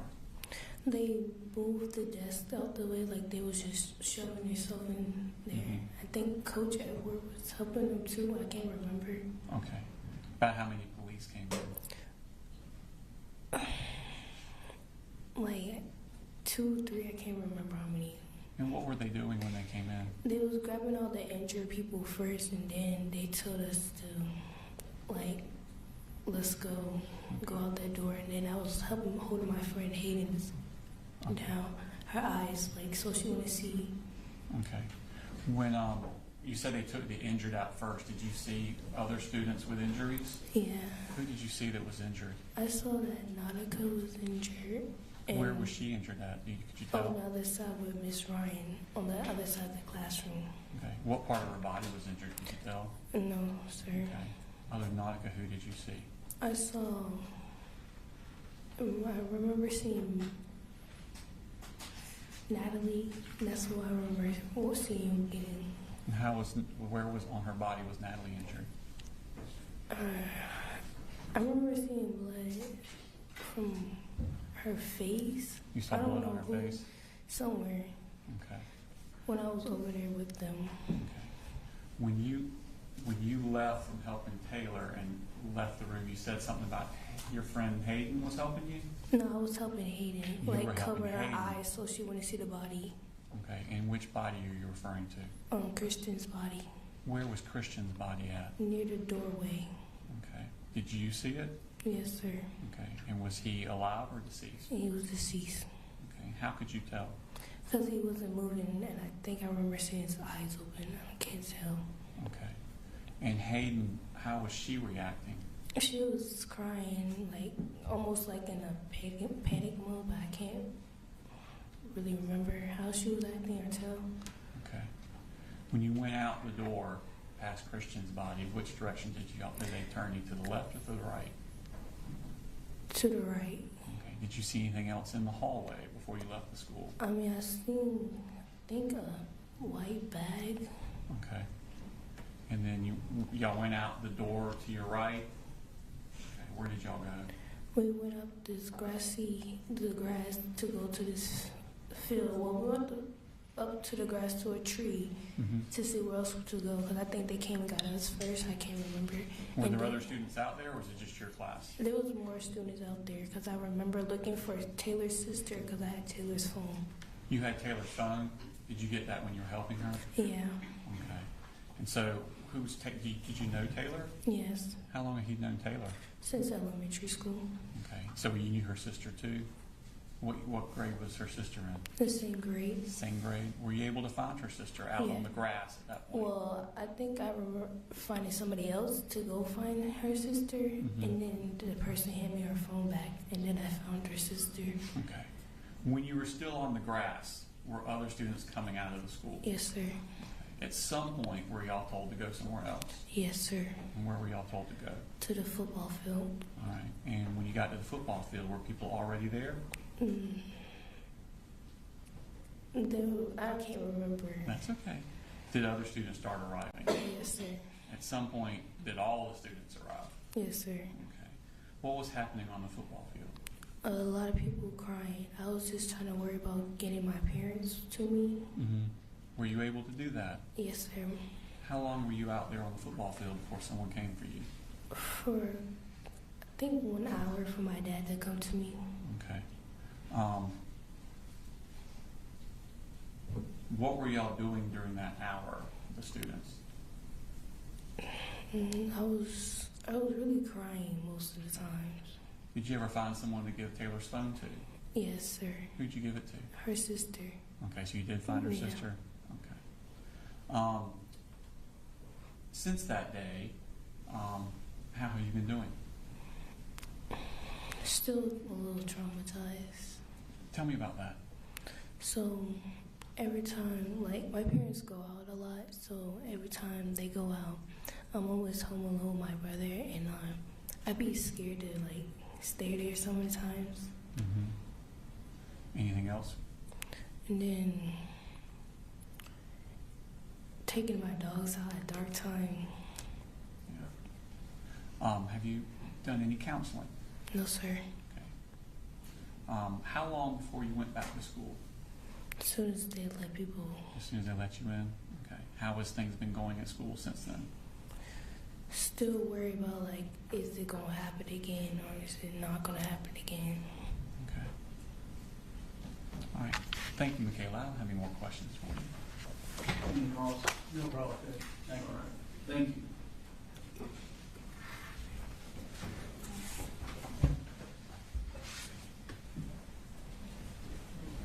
State calls next, please. State calls Carolyn Brady.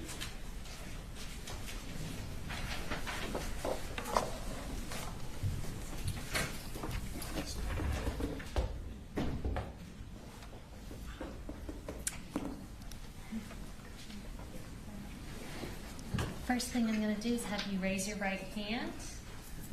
Do you swear to tell the truth, the whole truth, and nothing but the truth, so help you God? I do.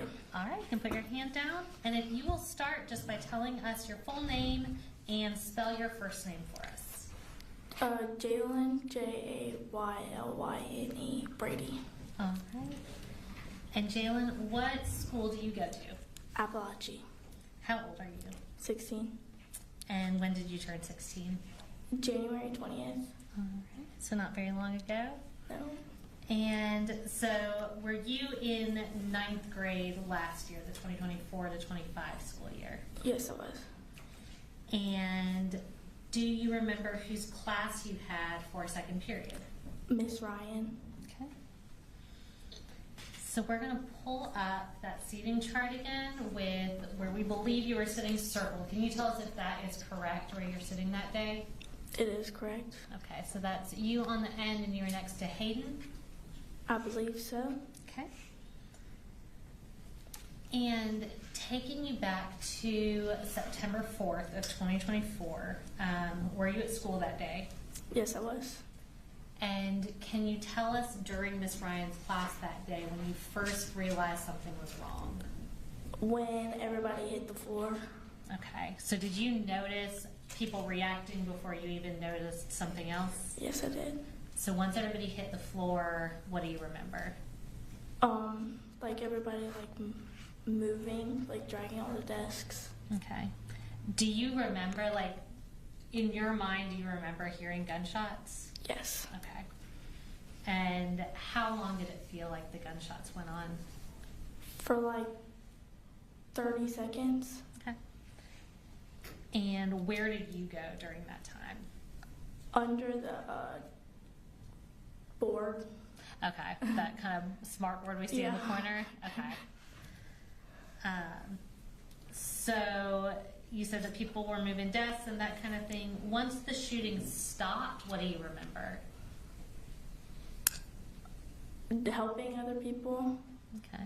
Is there anyone specific that you remember that needed help? Nautica. Okay. And what was going on with Nautica? She was just... I don't know how to explain it. Could you tell if she was injured? Yeah. Okay. And how was she acting? It's hard to put into words, I know. I don't know. Okay. Can you describe like what she was doing? Was she crying? Was she... Yeah, she was crying. Okay.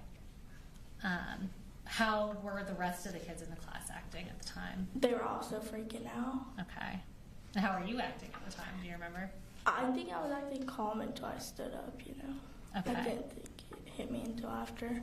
Okay. At what point do you think it hit you? You said when you stood up? Yeah. Okay. So you were still in the classroom? Yeah. All right. What do you remember about that moment? Honestly, I don't know. Is it kind of hazy still? Yeah. Okay. How long did it feel like until law enforcement arrived? Like 5 minutes. Okay. And during that time, did you stay with Nautica? Yeah. And were y'all over there by the smart board? Yes. All right. Do you remember if anybody else was over there with y'all? Miss Ryan, Natalie, and Melanie, and Brittany. Okay. And do you remember if anybody else over there was injured too? Yeah. Natalie and Melanie were. Okay. And once law enforcement arrived, what happened? They took all the injured people out. Okay. And then after all the injured people were out, were the people who were not injured able to leave? Yeah. All right. Do you remember anything about when y'all were walking out? No, nothing really happened after that. Okay. Where did y'all go once you were taken out of the classroom? To like this hill, and then we went to the football field. Okay. At some point, were you able to contact anyone on Yes. your phone? Who'd you call? My papa. Okay. And is your papa your grandpa? Yeah. All right. And what did you tell him? That our school was shot up. Okay. And when y'all got out to the football field, at some point was somebody able to meet you there? Yeah. And who was that? My papa and mom. Okay. And Jalen, since this happened, how has it affected you? I think I have a lot more anxiety and stuff. Gotcha. Is it something that comes up regularly, something you continue to struggle with? Yes. What does it look like when you feel anxious? Like, how does that feel for you? I'm not really sure what it's worse. Yeah. Is it something, has it made school any harder for you? A little, yeah. Okay. And do you feel it sometimes at home too? Not really. Okay. Mainly school? Yeah. Okay. Well, Jalen, I don't think I have any other questions for you. Any problems? No problem, Judge, thank you. All right, you're done, Jalen. Thank you.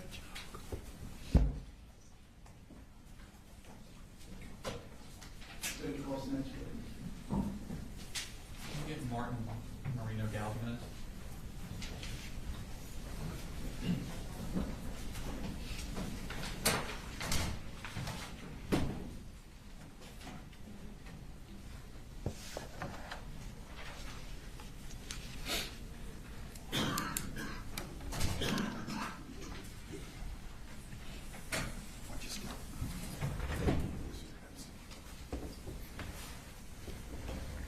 Hey Martin, how are you today? I'm good, and you? Doing well.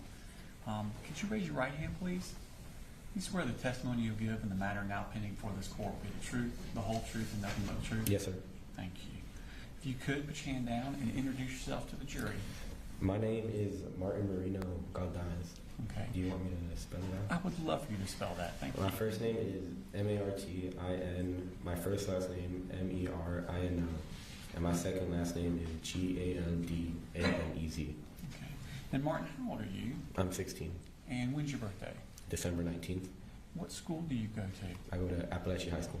Okay. And last year, what year are you? What grade are you in? I'm a sophomore right now. Okay. And last year, what school did you go to? Apalachee. And what grade were you in that? A freshman. I'll take your attention to second period. What class did you have for second period last year? I had math class with Miss Ryan. Miss Ryan? Okay. And were you in school on the day of September 4th of last year? Yes, sir. Okay. Or 2 years ago. Did you know the other kids in that class well? Yeah. Okay. Who were the other kids that you knew? I knew Kendez since pre-K. I knew Christian since elementary. Mason since elementary too. I've known Landon since middle school. Hayden and Renato I met that year. I've known about Brittany since around middle school and elementary. Nautica since middle school, and I didn't know Jalen that well. Okay. And William since elementary too. Okay. What were y'all doing in class that day? Miss Ryan was up on the board teaching us from one of the math textbooks we had on our desks. Okay. I'm going to take your attention. We're going to pull up a seating chart and see. We're going to circle where we think you were. Is that where you were? The row I was in is a bit longer. I'd say about one more desk longer. Okay. But yes, it's correct. Okay. Were you sitting next to Kendez? Mm-hmm. Okay. And so you said Miss Ryan was teaching. Where was she at on that seating chart area? She was around, basically right in front of me, just teaching. Against that back wall where it says seating chart? Okay. And while she was teaching, Did something happen that caught your attention? I heard 3 loud bangs happen, and then I proceeded to turn around to see. Where were the 3 bangs coming from? The door. Okay. And when you turned around, what did you see at the door? I saw a figure holding up a weapon, aiming it towards when I turned around my right. Okay. So kind of towards the smart board area? Mm-hmm. Okay. What did you do when you saw him with the gun? I heard someone yell, "He has a gun," and I proceeded to drop down on the floor, crawl through my desk, and hit the whiteboard. Okay, so you went kind of at an angle towards the smart board on the floor? I went straight. Straight, okay. Did he start firing? Yes. Did he start firing? Did you drop before he started firing, or after, or kind of at the same time? I'd say the same time. Yeah, the same time. Okay. Could you, I know you're dropping and crawling, could you see where he was shooting at, or were you even looking that way? When I glanced, it looked like he was aiming from the smart board, and from what I can remember, he went from the smart board towards the right. Okay, so he's turning toward his right? Yeah. Okay. How many shots do you think he fired? I'd say I heard around 10, I believe. Okay. How long do you think the shooting took? Like 3 minutes. Okay. When the shooting stopped, had you made it all the way to the smart board? I didn't go to the smart board directly. I stayed in the middle, and later on I went towards the furthest corner from the door. Okay. Would that be up where the teacher, Ms. Ryan's desk was? Yes. Okay. Before that, as soon as the shot started firing, did you look back towards the door to see what was going on? Yes, I did. Was the shooter still in the room? No, he left the door open, and I remember some of my friends going to close the door and put chairs and desks to cover it. And who was that was putting the chairs and desks in front? It was the other teacher and Ronaldo, I believe. So Mr. Edwards and Ronaldo? Okay. And what were you doing while they were putting the chairs? While they were doing that, I was jumping between my friends to see if they were okay. And I remember giving my hoodie to Miss Ryan to help some of the kids that were bleeding. Okay. Who did you first notice that wasn't okay? Taylor. Okay. She was really pale. Could you tell if she was injured in any way? I couldn't tell she was injured, but I knew something was wrong from how pale her face was. Okay. Where was she? She was in front of the teacher's desk, just sitting there. Okay.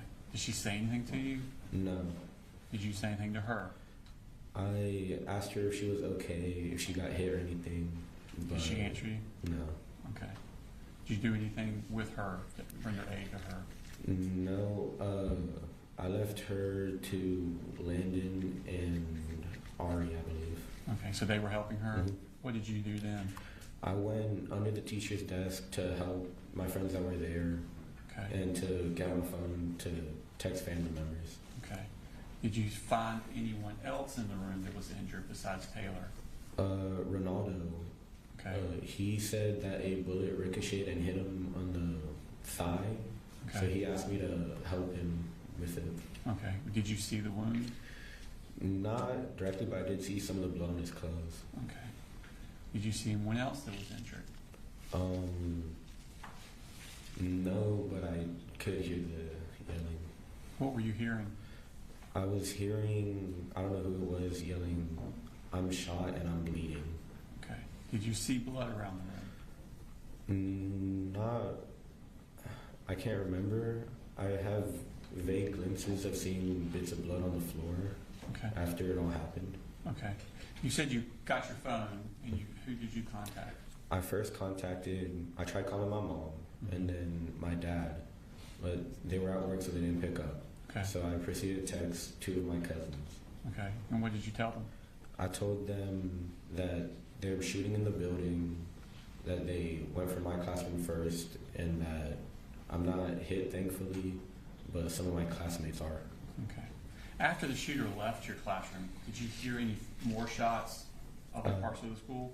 I don't remember. I wasn't paying attention to that. I was trying to help some of my friends. I completely understand. How long was that y'all were in the room without anyone else helping? I would say half an hour or less. Okay. And who first came to help y'all? The cops first came to check on everyone, to see how bad the injuries were, Okay. and to guide us out of the building. Okay. And who did they take out first, the cops? I don't really remember that well. Okay. At some point, were you taken out of the room? Yes. Did you walk on your own free will, or did someone have to take you? I walked on my own free will because I also had to help Ronaldo get out of the building because he couldn't walk that well. Ronaldo was having trouble walking? Mm-hmm. Okay. Did you see Christian on your way out? Mm-hmm. Okay. And how was he? He was just laying down on the floor. I couldn't see much because I didn't want to, and I was helping others. Did you know he was there before you went to leave? Mm-hmm. Okay. Was there discussion around the room about it? Hmm? Was there any discussion around the room about it? About Christian? He's Just about his well-being? There was a bunch of talking about people saying he was the first one to get injured. Mm-hmm. But that's really all I can remember. Okay. When you left the room, did you go to the right or the left? The right. Okay. Did you notice anything in the hallway that caught your attention? No, I was mainly focused on leaving the building as fast as I could. As fast as you get out? Okay. And where did they first take you? They took us to a little hill past the road that links Heyman Morris to Apalachee. Mm-hmm. And then after a bit, they took all the students there to the football field. Okay. When you got to the football field, what was happening there? People were looking for their friends, crying, calling their parents, and there were teachers making sure kids were okay. Okay. What did you do at the football field? I roamed around looking for my friends, and once I made sure they were all okay, I couldn't contain myself, and I just started crying right there. Okay. How long were you at the football field? I'd say 3 or 4 hours. Okay. And at some point, were you able to leave? Yes. Okay. And who came and got you? My mom came and got me first, and then my dad came later on. Okay. And since this time, have you had any impact on your life? I've gone to therapy, but before that, anytime I heard a loud bang multiple times, I would get scared, be aware of my surroundings, and always look at the door. Okay. How long was it before you went back to school? It was, I believe, a month. Okay. Were you injured in any way physically? No, sir. Okay. And I think you said you went to counseling? Mm-hmm. How long did you go to counseling? I believe it was 4 months. Okay. And did it help? Yes. Okay. Martin, that's all the questions I have. Thank you. Any calls? No problem, Judge. Thank you.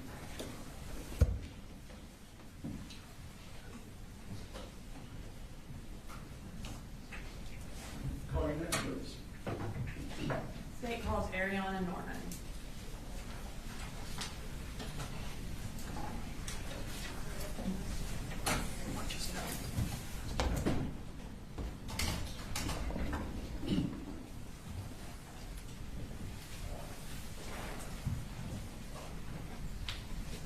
All right, Ariana, can you please raise your right hand? Do you swear to tell the truth, the whole truth, and nothing but the truth to help you God? Yes. And I love that your earrings match your shirt. Thank you. Can you tell us your name and then also spell it, please? Yes, my name is Ariana Norman, and you spell it Aryanna. And my last name is spelled Norman. Okay. And how old are you, Ariana? I'm 16. Okay. And where do you go to school? Apalachee. What grade are you in? I'm in 10th grade. What grade were you in during the 2024-2025 school year? 9th grade. I'm sorry, I did not mean to make you do math today. So you were in 9th grade in 2024. Can you tell us if you went to school on September 4th of 2024? Yes, I did. And who did you have for second period? Miss Ryan. Were there any other teachers in that classroom? Yes. And who was that? We call him Coach Edwards. Okay. What kind of class was it? An algebra class. Okay.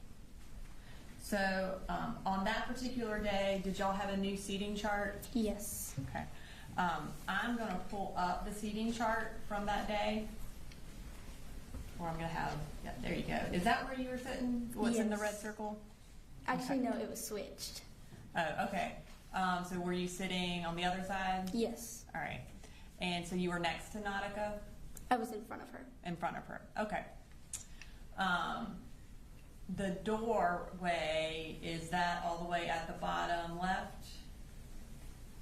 Can you see that? Yes, I can. Okay. So were you, when you were sitting there, were you looking towards the door or away from the door? I was looking away from the door. I was actually looking down. Okay, when everything happened? Yes. But before everything happened, would you, if you're just sitting there, would you be looking at the door or away from the door? Away from the door. Okay. So when, kind of taking you back to that day, can you tell me how class started? Was it going as normal? Yes, it was going as normal. Okay, and what were y'all doing? We always pulled out our algebra notebooks and I can't really remember, but I think we always did a warm up in our books. Okay, so a warm up in your books? Yes. At some point during class, did someone come in that was not in your class? Yes. And what were you doing when he came towards your classroom? I didn't see him come towards the classroom, but I looked up and he was in the doorway. And before I looked up, I was looking down at my algebra notebook trying to figure out a problem. What brought your attention to the fact that he was at the door? Nothing really. I just happened to look up. And what did you notice about him? I noticed that he had a gun in his hand. Okay. Do you remember what the gun looked like? It was long and black. When you saw him with the gun, what did you do? I just stared at him. And what happened? He started shooting, and I put my head down on the desk and covered my ears because it was so loud. Do you know how long he was shooting for? Probably, time went by really fast, so I'd say a minute or two. And do you remember how many shots he fired? I wasn't counting, but it was a lot. Wow, so the entire time that he was shooting, did you have your head down? Yes. When did you pick your head up? I picked my head up right as he was leaving. Okay. And did you see him leave? Yes. What happened when he left? I'm pretty sure he went next door. He went to the left. Okay. Was y'all's door still open when he left? I think somebody closed it. Okay. At that point, did y'all have any idea if he was going to come back or not? I thought he was going to come back. Okay. So were you still afraid for your life at that point? Yes. When he left and the door was shut, tell me what you did. I crawled over to my friend because I thought she was having a panic attack, and then I realized she was shot, so I was trying to keep her awake as long as possible so she didn't die. And who was your friend? Taylor Jones. Had you known Taylor before this class? Yes. And how long had you known her? I had known her since 8th grade. So you said you were trying to keep her awake. Did you think that she was passing out? Yes. What made you think that? She was fluttering her eyes, open and shut. She could barely keep them open. What were you doing to try to keep her awake? I was holding her chin and was saying, "Taylor, stay awake." And every time she would close her eyes, I would shake her. Did you notice if anyone else was injured? Yes. Okay. Who else did you see? I saw Christian, and then I saw Ronaldo, and I heard Natalie. What did you hear Natalie saying? She said, "I'm a kid and I'm shot." Okay. Was anyone else screaming or yelling? No, not that I heard. What were the other kids doing in the classroom while you were with Taylor? The other kids were sheltering themselves. Like, I know some of my friends were behind the teacher's desk, and another kid was beside me with Taylor, and then other people were behind the clear touch and like hiding in corners. At some point, did you attempt to call anybody? No, I didn't have a phone. Okay. At some point, did police get there? Yes. What happened when police got there? They started escorting the injured out. Okay. So who left the room first? I'm not sure who left the room first. I guess which were the kids who went out before you did? That you said the injured kids? Yes. At what point did you get to leave the room? As soon as they said it was okay, we had to walk up. We had to walk out with our hands up. Did you walk out with anybody? I walked out with my classmates, yes. Okay. Was anybody specifically next to you, or were you with anybody? I was with Hayden and Michaela. And what happened when you walked out? I saw Christian laying on the floor as we walked out. Okay. At that point, did you know if he was deceased? Yes. Okay. What did you do when you left the school, or when you left your classroom?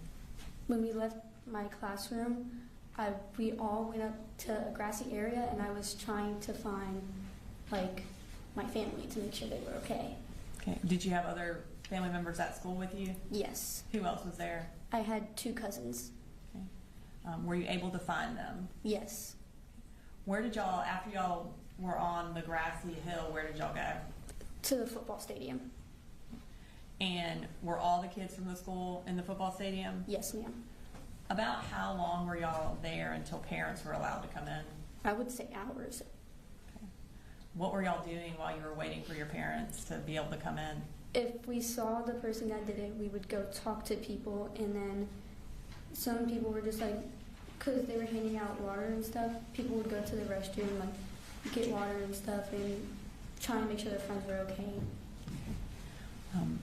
Eventually, was your mom or dad allowed to come to find you? Yes. Okay. And were y'all eventually allowed to leave? Yes. And did a lot of parents come that day to the football Yes. field?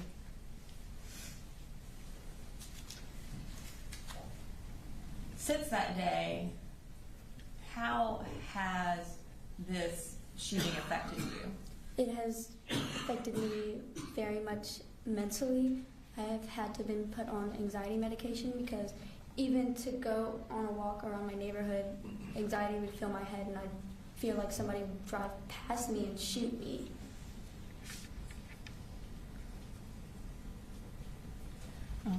In addition to anxiety, is there anything else that kind of interrupts your thoughts?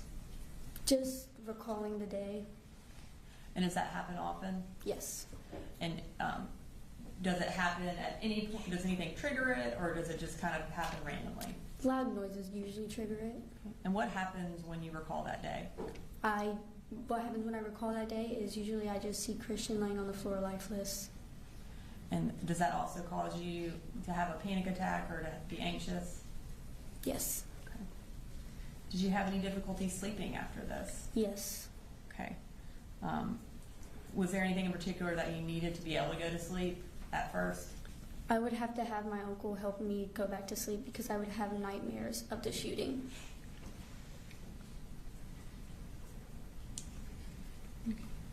And did you start counseling for this? I mean, have you been in counseling Yes. since this? Okay. And are you still in counseling for it? Yes. Okay. Have you and the other kids in Miss Ryan's classroom stayed in touch? Yes. And how do y'all do that? We have a group called CRMC, and usually like once every other month we hang out, and sometimes we see each other in the hallways and stuff. And what is the purpose of that group? To like bond and like make sure really everybody's okay. Okay. And what is CRMC? It stands for the victims' names, and usually what we do is we like hang out, play games, eat food, just to like really get a closer connection. Okay. Thank you, Ariana. I don't have any further questions. You're welcome. Any cross? No cross, Judge. Thank you. All right. Thank you. So my understanding is one or more of the jurors would like a break, so we'll go ahead and take a 10 to 15-minute recess.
Valerie Lancaster.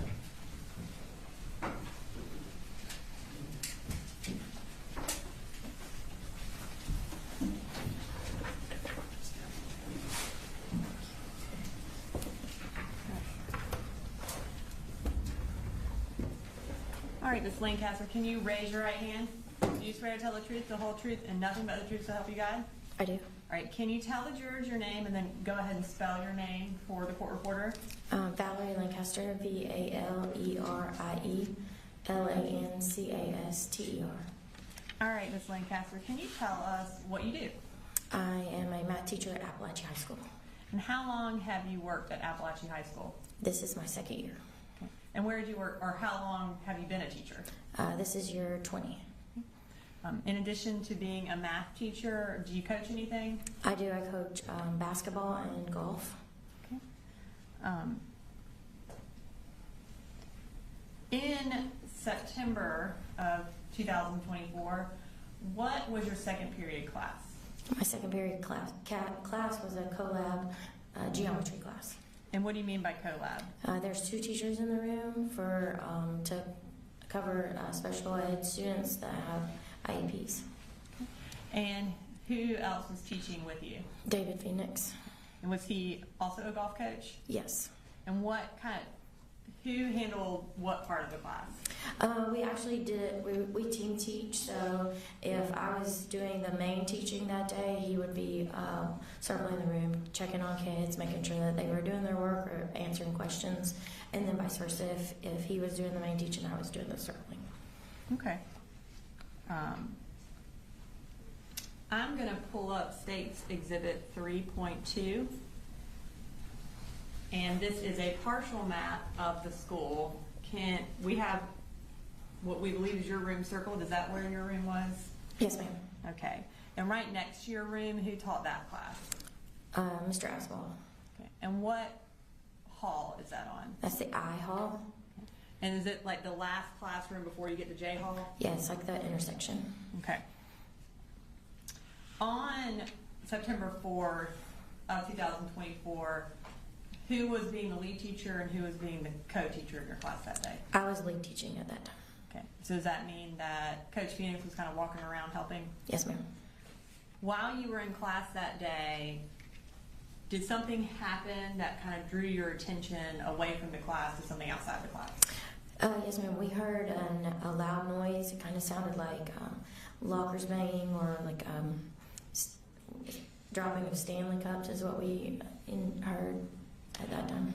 Was that something unusual? Yes. Okay. As a result of hearing that, what happened? We kind of just looked at each other, and then Coach Phoenix walked out into the hallway to try to see what was going on. And as far as kind of the way your classroom is set up, when he walked out of the classroom, which way did he go, or could you tell? I couldn't tell. Okay. And do y'all have like a closed door policy at Apalachee? Yes, ma'am. And tell us what that is. The doors are supposed to stay closed unless you're leaving or entering, and with that, they stay closed and locked. Okay. So when Coach Phoenix briefly walked out, did he leave the door open when he walked out? I don't remember. Okay. At some point while he was outside the classroom, tell me what happened. While he was outside of the classroom, he was shot. Okay. And did you hear that? Yes. Now, while he was outside or right before he left, did anything happen inside your classroom in terms of there being a notification that there was a lockdown or a hard lockdown? Wow. Like as he's walking out, there was a notification that the lockdown has started. And how are you aware that there's a notification? The screens went to like a lockdown screen. Okay. And so after he was shot, what happened?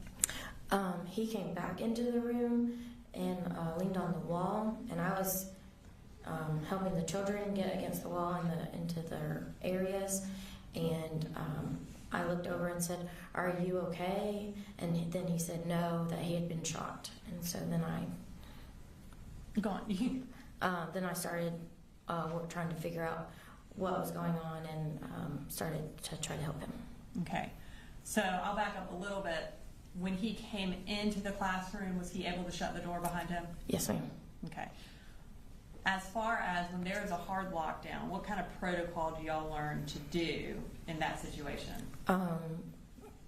Get away from the doors and be quiet and close everything down as much as possible. Okay. Does that include try to turn off the lights and kind of make everything dark? Yes. And did you follow that protocol that day? No. Or in terms of getting away from the door? Yes, we got away from the door, but we didn't get the lights turned off. Okay. And where did you put all of your students? If you look at that picture, it's along the back wall of the room. It's actually parallel to the J Hall. So basically where J Hall is, y'all's backs were up against that part of the room. And you said as soon as he came back in, you kind of got all your students in the back, and then you try to figure out how to help him. Have you had any training in first aid? Yes. Tell us about that. I have actually a lot of training in first aid in multiple different areas. So as a coach, I've gone through all of the CPR and first aid that's required for coaching. But as a Girl Scout, I have done all of the different levels of first aid and training. And then when I was in high school, I was also trained in some first aid through athletic training. So I have a little bit of pieces in everything, but also as a teacher, we do the Stop the Bleed training as well. Okay. So prior to this day, you had been through basically 3 different types of first aid training. In trying to help Coach Phoenix, did you utilize that training? Yes. And what did you do to try to help him? I teach with a classroom where we use dry erase markers and rags a lot. So the first thing I did was collect those rags so that we could apply pressure with some type of dressing. And we got him flat and rolled over so that I could apply pressure. With it being in his hip, I didn't have a chance to put any tourniquets because that wasn't an option. So the best option for that was just to put pressure as much as we could. Okay. And kind of as you're trying to keep your kids calm, did you enlist the help of any students to also help Coach Phoenix? Yeah, I had 2 students that could not sit any longer, and they insisted that they had to do something, so I gave them jobs and they were helpful. Okay. When this happened, did you try to call anybody to alert somebody what was going on? I did. My husband is a principal in the county, so I was with the button push. I know that it tells you that there's a problem, but not what the problem is. So I wanted to try to find out how I could get somebody to help us and know exactly that we needed emergency care at the time. So I called my husband. And were you able to make contact with him? I was, and he told me to call 911, but I couldn't get through.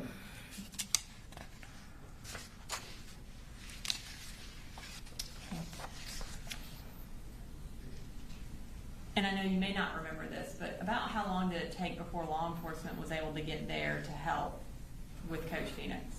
It felt like forever, but I don't know exactly how long. Okay. Once they got there, did they take him away? Yes. Okay. And did y'all eventually get to be evacuated from the school as well? Yes. And where did y'all go? Originally, they moved us across the hall into the one that says Aikens, and we were housed there for a little while, and then we were moved down J Hall out to the football field. When you got out to the football field, is that where everybody was going? Yes, ma'am. Okay. And how long were y'all out there? A long time. And what were y'all doing out there? Just checking on the kids and corralling them until everybody could figure out how to probably get them to the right place with their family members. And were, I guess, family members and parents eventually allowed on the football field to take everybody home? Yes, ma'am. Okay. Does your room have a recording system, a video recording system? Yes, ma'am.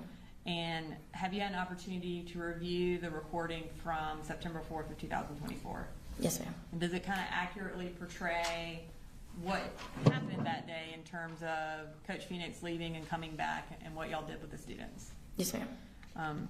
Your Honor, State Exhibit 23 has already been introduced in the evidence through Matt Thompson.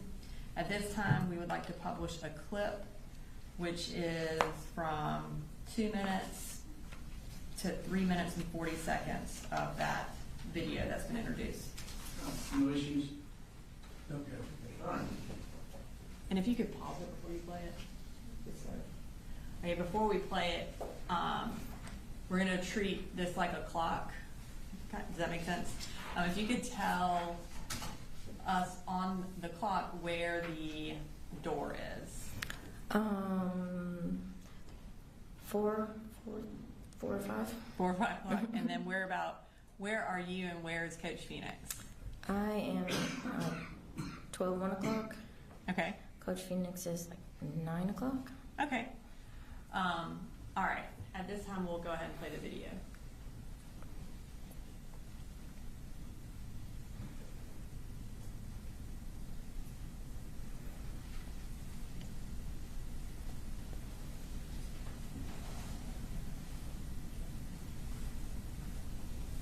Is that when y'all heard something? Mm-hmm.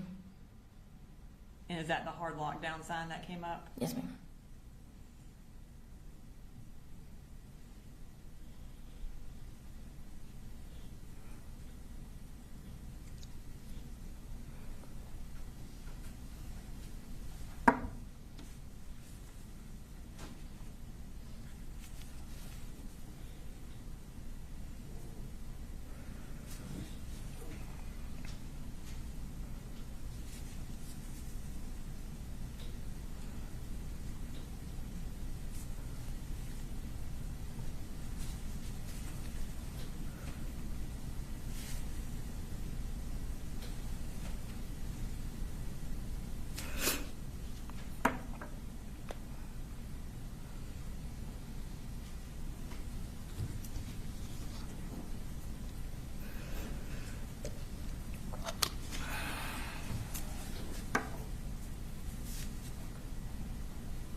I don't have anything further for you, Ms. Lancaster.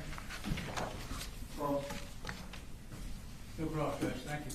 All right. Thank you, ma'am. We're ready to go.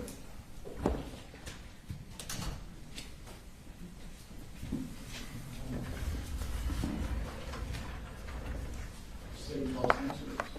The state calls David Phoenix.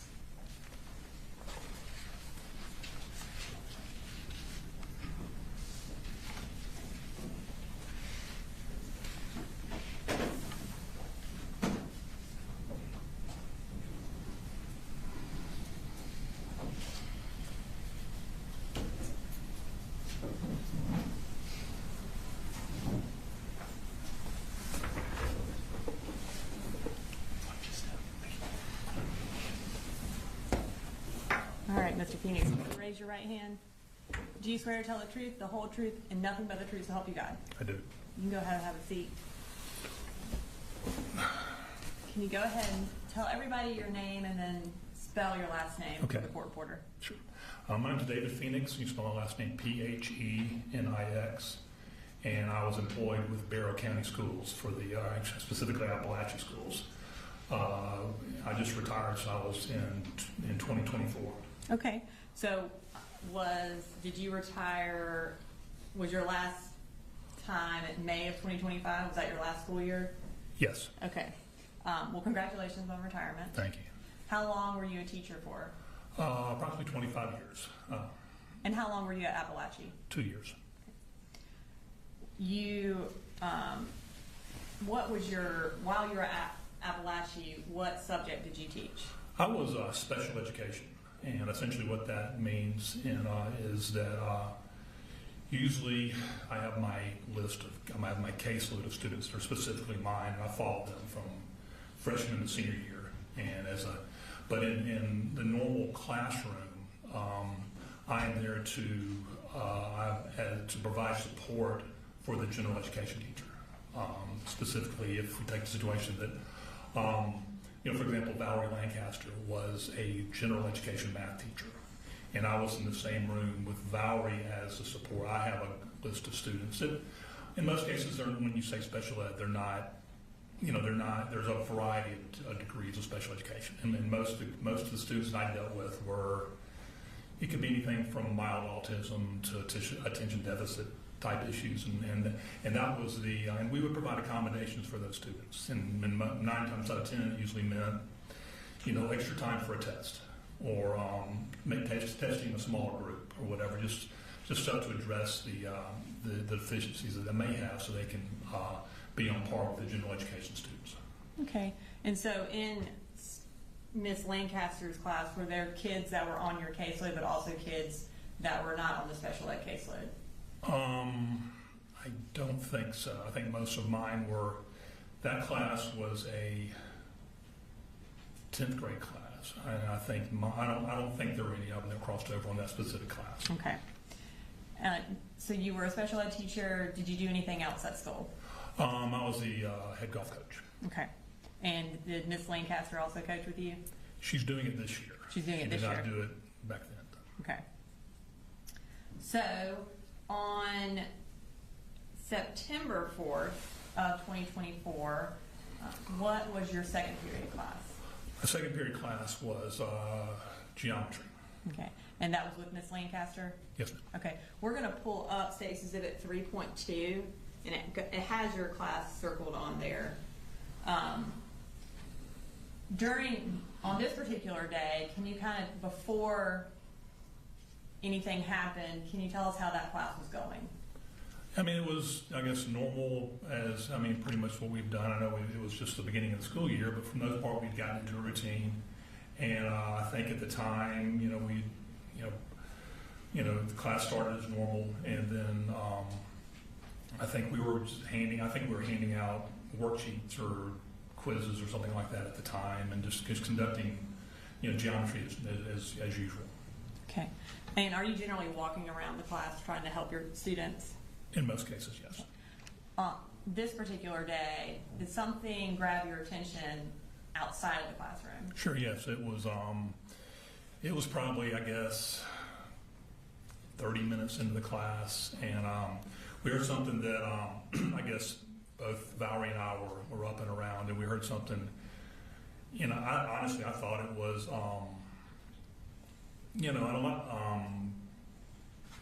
maybe contractors working on an air conditioning system or something like that. I didn't, and at the time, what normally most teachers would do when you hear something out of the norm, you kind of go out and investigate. A lot of times it might be, a teacher and a student kind of getting into it. It might be, a fight. Could be a variety of things. But normally you just kind of support the teachers on your left and your right, and you go out and just kind of make sure everything's okay and see if they need any help. And so on this particular day, when you heard that, is that what you did? Yes, ma'am. Okay. And when you left your classroom, do you remember if you went to the left towards J Hall or to the right? Looking at the diagram, I think we would have gone to the left. Did anyone else come out of their classroom with you? Yeah, when I stepped out, pretty much was face to face with Ricky Asenwall. Did y'all have time to speak or anything? We may have exchanged a hey or kind of that what's going on look type thing. And what happened as y'all both left your classrooms? We probably walked about no more than 3 to 5 feet, and then looked up, and I think you can kind of see in the diagram where there's a hallway going that kind of dead ends, that our hallway kind of dead into that back hallway, which is a J Hall. And we probably walked about 3 or 4 feet, and then we, at the time we saw a young man with a rifle. Did you see him before he started shooting? I did very briefly. I saw him basically in the pose with the rifle, and the minute I saw that, I think both Ricky and I both scattered. Okay. And were you shot? Yes, ma'am. Did you see Coach Asenwall? Was he shot?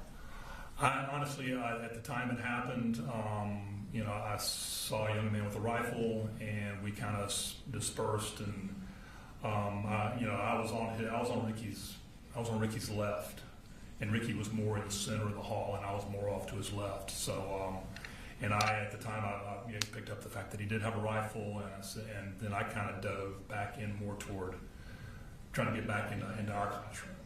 And were you able to get back into your classroom? Yes, ma'am. Where did you go when you got back inside?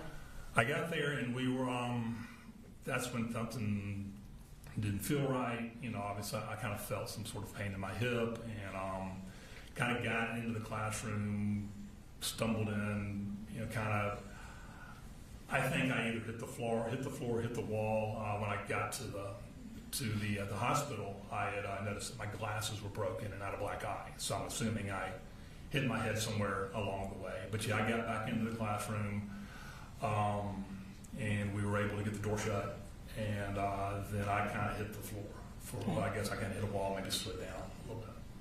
And when you say we were able to, were you the one who shut the door? Or Yes, do you not remember? Yeah, I think I was the one. Yeah. Okay. Do you remember how you were able to do that?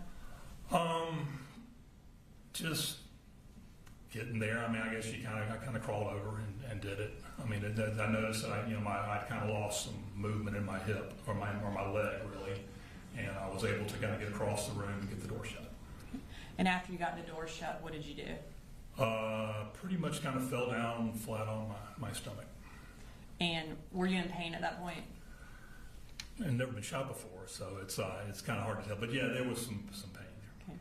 And were you? I know you said you had lost some movement in your hip. Were you having difficulty? Like, were you able to get up? No. Yes. Okay. What happened while you were lying there? Essentially, obviously the alarms have gone off, and I think the kids, from what I could tell, I was kind of facing away from them. I believe they had all congregated in the back of the classroom or somewhere where they're out of my line of sight, and Valerie was able to take some dry erase rags. The rags we don't have, there's no longer chalkboards anymore. It's all dry erase stuff. So they had some dry erase rags, and they stuck it in my hip and tried to suppress the bleeding. And Miss Lancaster was the one that basically did the majority of that. I think 2 students did jump in.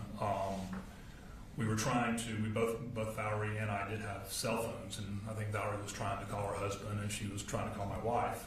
So we were kind of in that process of trying to communicate with them as well. Okay. Was she able to use that to stop the bleeding some? From what I could tell you. Okay. And do you remember how long you were there until law enforcement or EMS got there? That's a good question. I'm thinking 10, 15 minutes maybe. Just a thought. I mean, I think I was kind of hazy and kind of foggy, but I think that's about what time. And when they arrived, did they take you out of your room into an ambulance? Yes, ma'am. Where did you go? Went to Piedmont, Athens. Okay. And where were you shot? I was shot in the hip and in the foot of all things, and I don't know how that really happened. It might have been a ricochet, but it did. Kind of both of them kind of went through the one in my foot kind of went right above my arch and kind of out right below my ankle.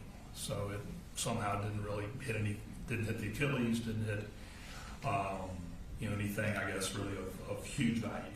And with my hip, it kind of came in through the right here, kind of right below my stomach and out kind of it pretty much tore up. I guess if you know anything about hips or anything, there's the iliac bone. The way the bone is set up, it's the iliac crest. It's kind of that kind of round bone that's on top of the ball and socket, and it shattered that, and they had to go back the next morning and rebuild my hip, and so those were really the 2 places that I got hit.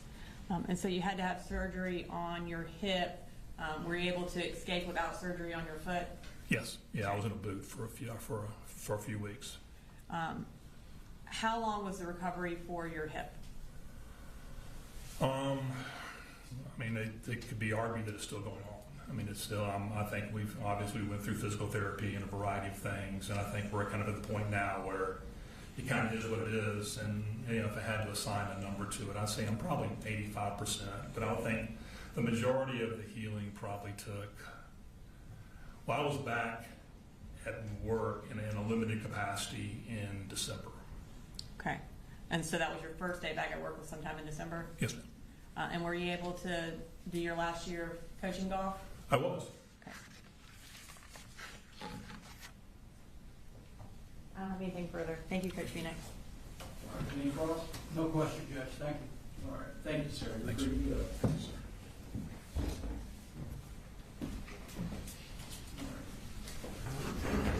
Do I understand there are no additional witnesses today? That will be our last witness for the day. Ladies and gentlemen, I think we went through more witnesses more quickly than was anticipated, so we're going to stop for the day, and if you will, be where you need to be at 8:30 tomorrow morning. Don't stay off the media, stay off social media, stay offline. Enjoy an early afternoon. Thank you.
It's